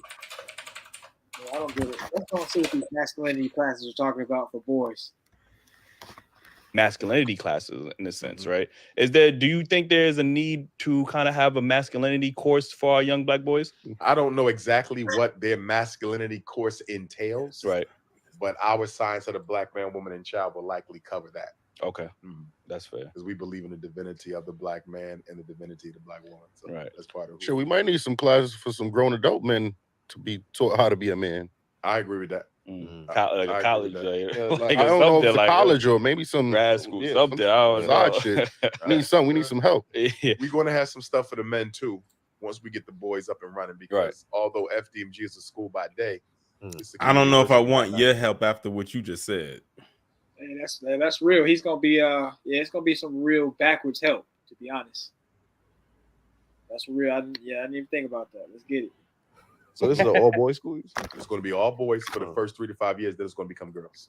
Okay. Boys and girls. I'm volunteering us anytime you ever need us to meet, even like speak or do something that you may need, something that you may not have time for, or something you think that we can fit to help. Okay. We're definitely going to be a part of it. Just, send the kite out. I'm looking forward to it, not just for the blessing it'll be to our children, but also to the community. Because Definitely. There's very few places that we have where we can meet unencumbered by other people's. I speak more than any other scholar in the world, Black, right? I'm the most requested Black scholar on the planet for 13 years straight. I can count on one hand the amount of places I've been in the world that we own. Most of the time, we in something owned by Arabs, white people. They flicking the lights on, cutting the lights off. I got to get out. You feel me? Definitely. Like, damn, only place that we own is the Black churches. But the Black churches don't want you in there talking politics because they already in somebody's pocket downtown. You feel me? So the one place that has space and a microphone for us to organize and strategize, the Black church don't want us in there to organize and strategize. I want to. So with FDMG, we have enough space where we could do conferences and everything. And once we do the Frederick Douglass High School, which is across the street, once both schools are up, we are undisputedly the largest independent Black school independent campus in the country, and the only independent Black school with 2 buildings, 2 legitimate real schools, not no church, not no basement, not no home, real school. We're the only independent school in the country with 2 schools that's Black, and we're the largest. That's dope, man. Like, listen, before we get up out of here, because I understand you're a busy man, I do want to ask you one question. It's a short question. I seen that you posted a female rapper by the name of Sukihana, right? She has some choice words for you and her song. You know what I mean? What would you say to our good sister about that? Sister Sukihana. I never heard of the queen before a supporter of mine sent me the video.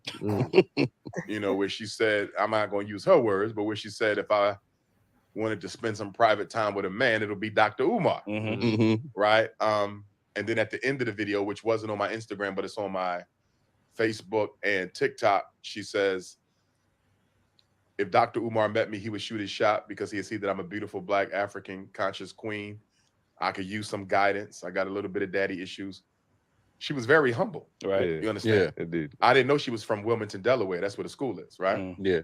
I would be open to meeting with her, right? To see where her head is. Because first, it's always politics before Punani for me. So what can we do together to build the community? Now, obviously, her content isn't something I could endorse. But it seemed to me that if she's willing to follow my lead, that she might be ready to make a transition, right? From the raunchiness to the righteousness. And so maybe she'll take all her followers and bring them into a more conscious lifestyle. Maybe. I don't know. That would be a conversation that we would need to. He's being real soft with her. He's giving her the kid gloves. And I think she's actually she's definitely not a model model woman. He tends to do that with any black woman. Yeah. Yep. The black queen. The black queen. Right. And I don't and I think Suki Hana's gross, so I don't really. There's nothing that I wouldn't be interested in. He said. Didn't they say that she twerked on like a 10-year-old? Was that her? I think that was her. It might have been her. She's the one who got kissed by YK Osiris and is claiming like essay and all that. I don't know if you got caught up on that story. I heard about it, but I'm not nose diving into it. Yeah, it's nothing to really nose dive into. She's a weirdo. Yeah, she's definitely a weirdo. That's pretty much all there is to it. He said politics over Punani's crazy. Yeah, I don't believe he's actually really living like that out here behind the scenes in these streets. Yeah, I think he has a few white queens with him.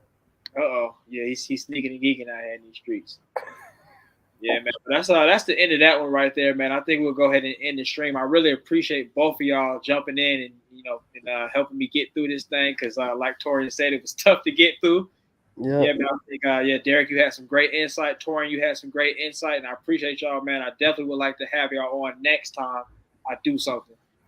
And I'll be looking out for Torian. I'll be looking out for what you got going on in the future. Derek, I think, man, you might need to go and start something up, man. I think you got some good insight for a young dude, man. That'd be an interesting channel, man. Just get on there and talk about some things. Yeah, but I have what's it called? I used to do YouTube videos, but it was just a game, I got you. I understand, man. Yeah, but I think that's gonna be it for the stream. But like I said, I appreciate y'all on the panel. I appreciate everybody in the chat for coming through and checking us out and giving their comments and their thoughts.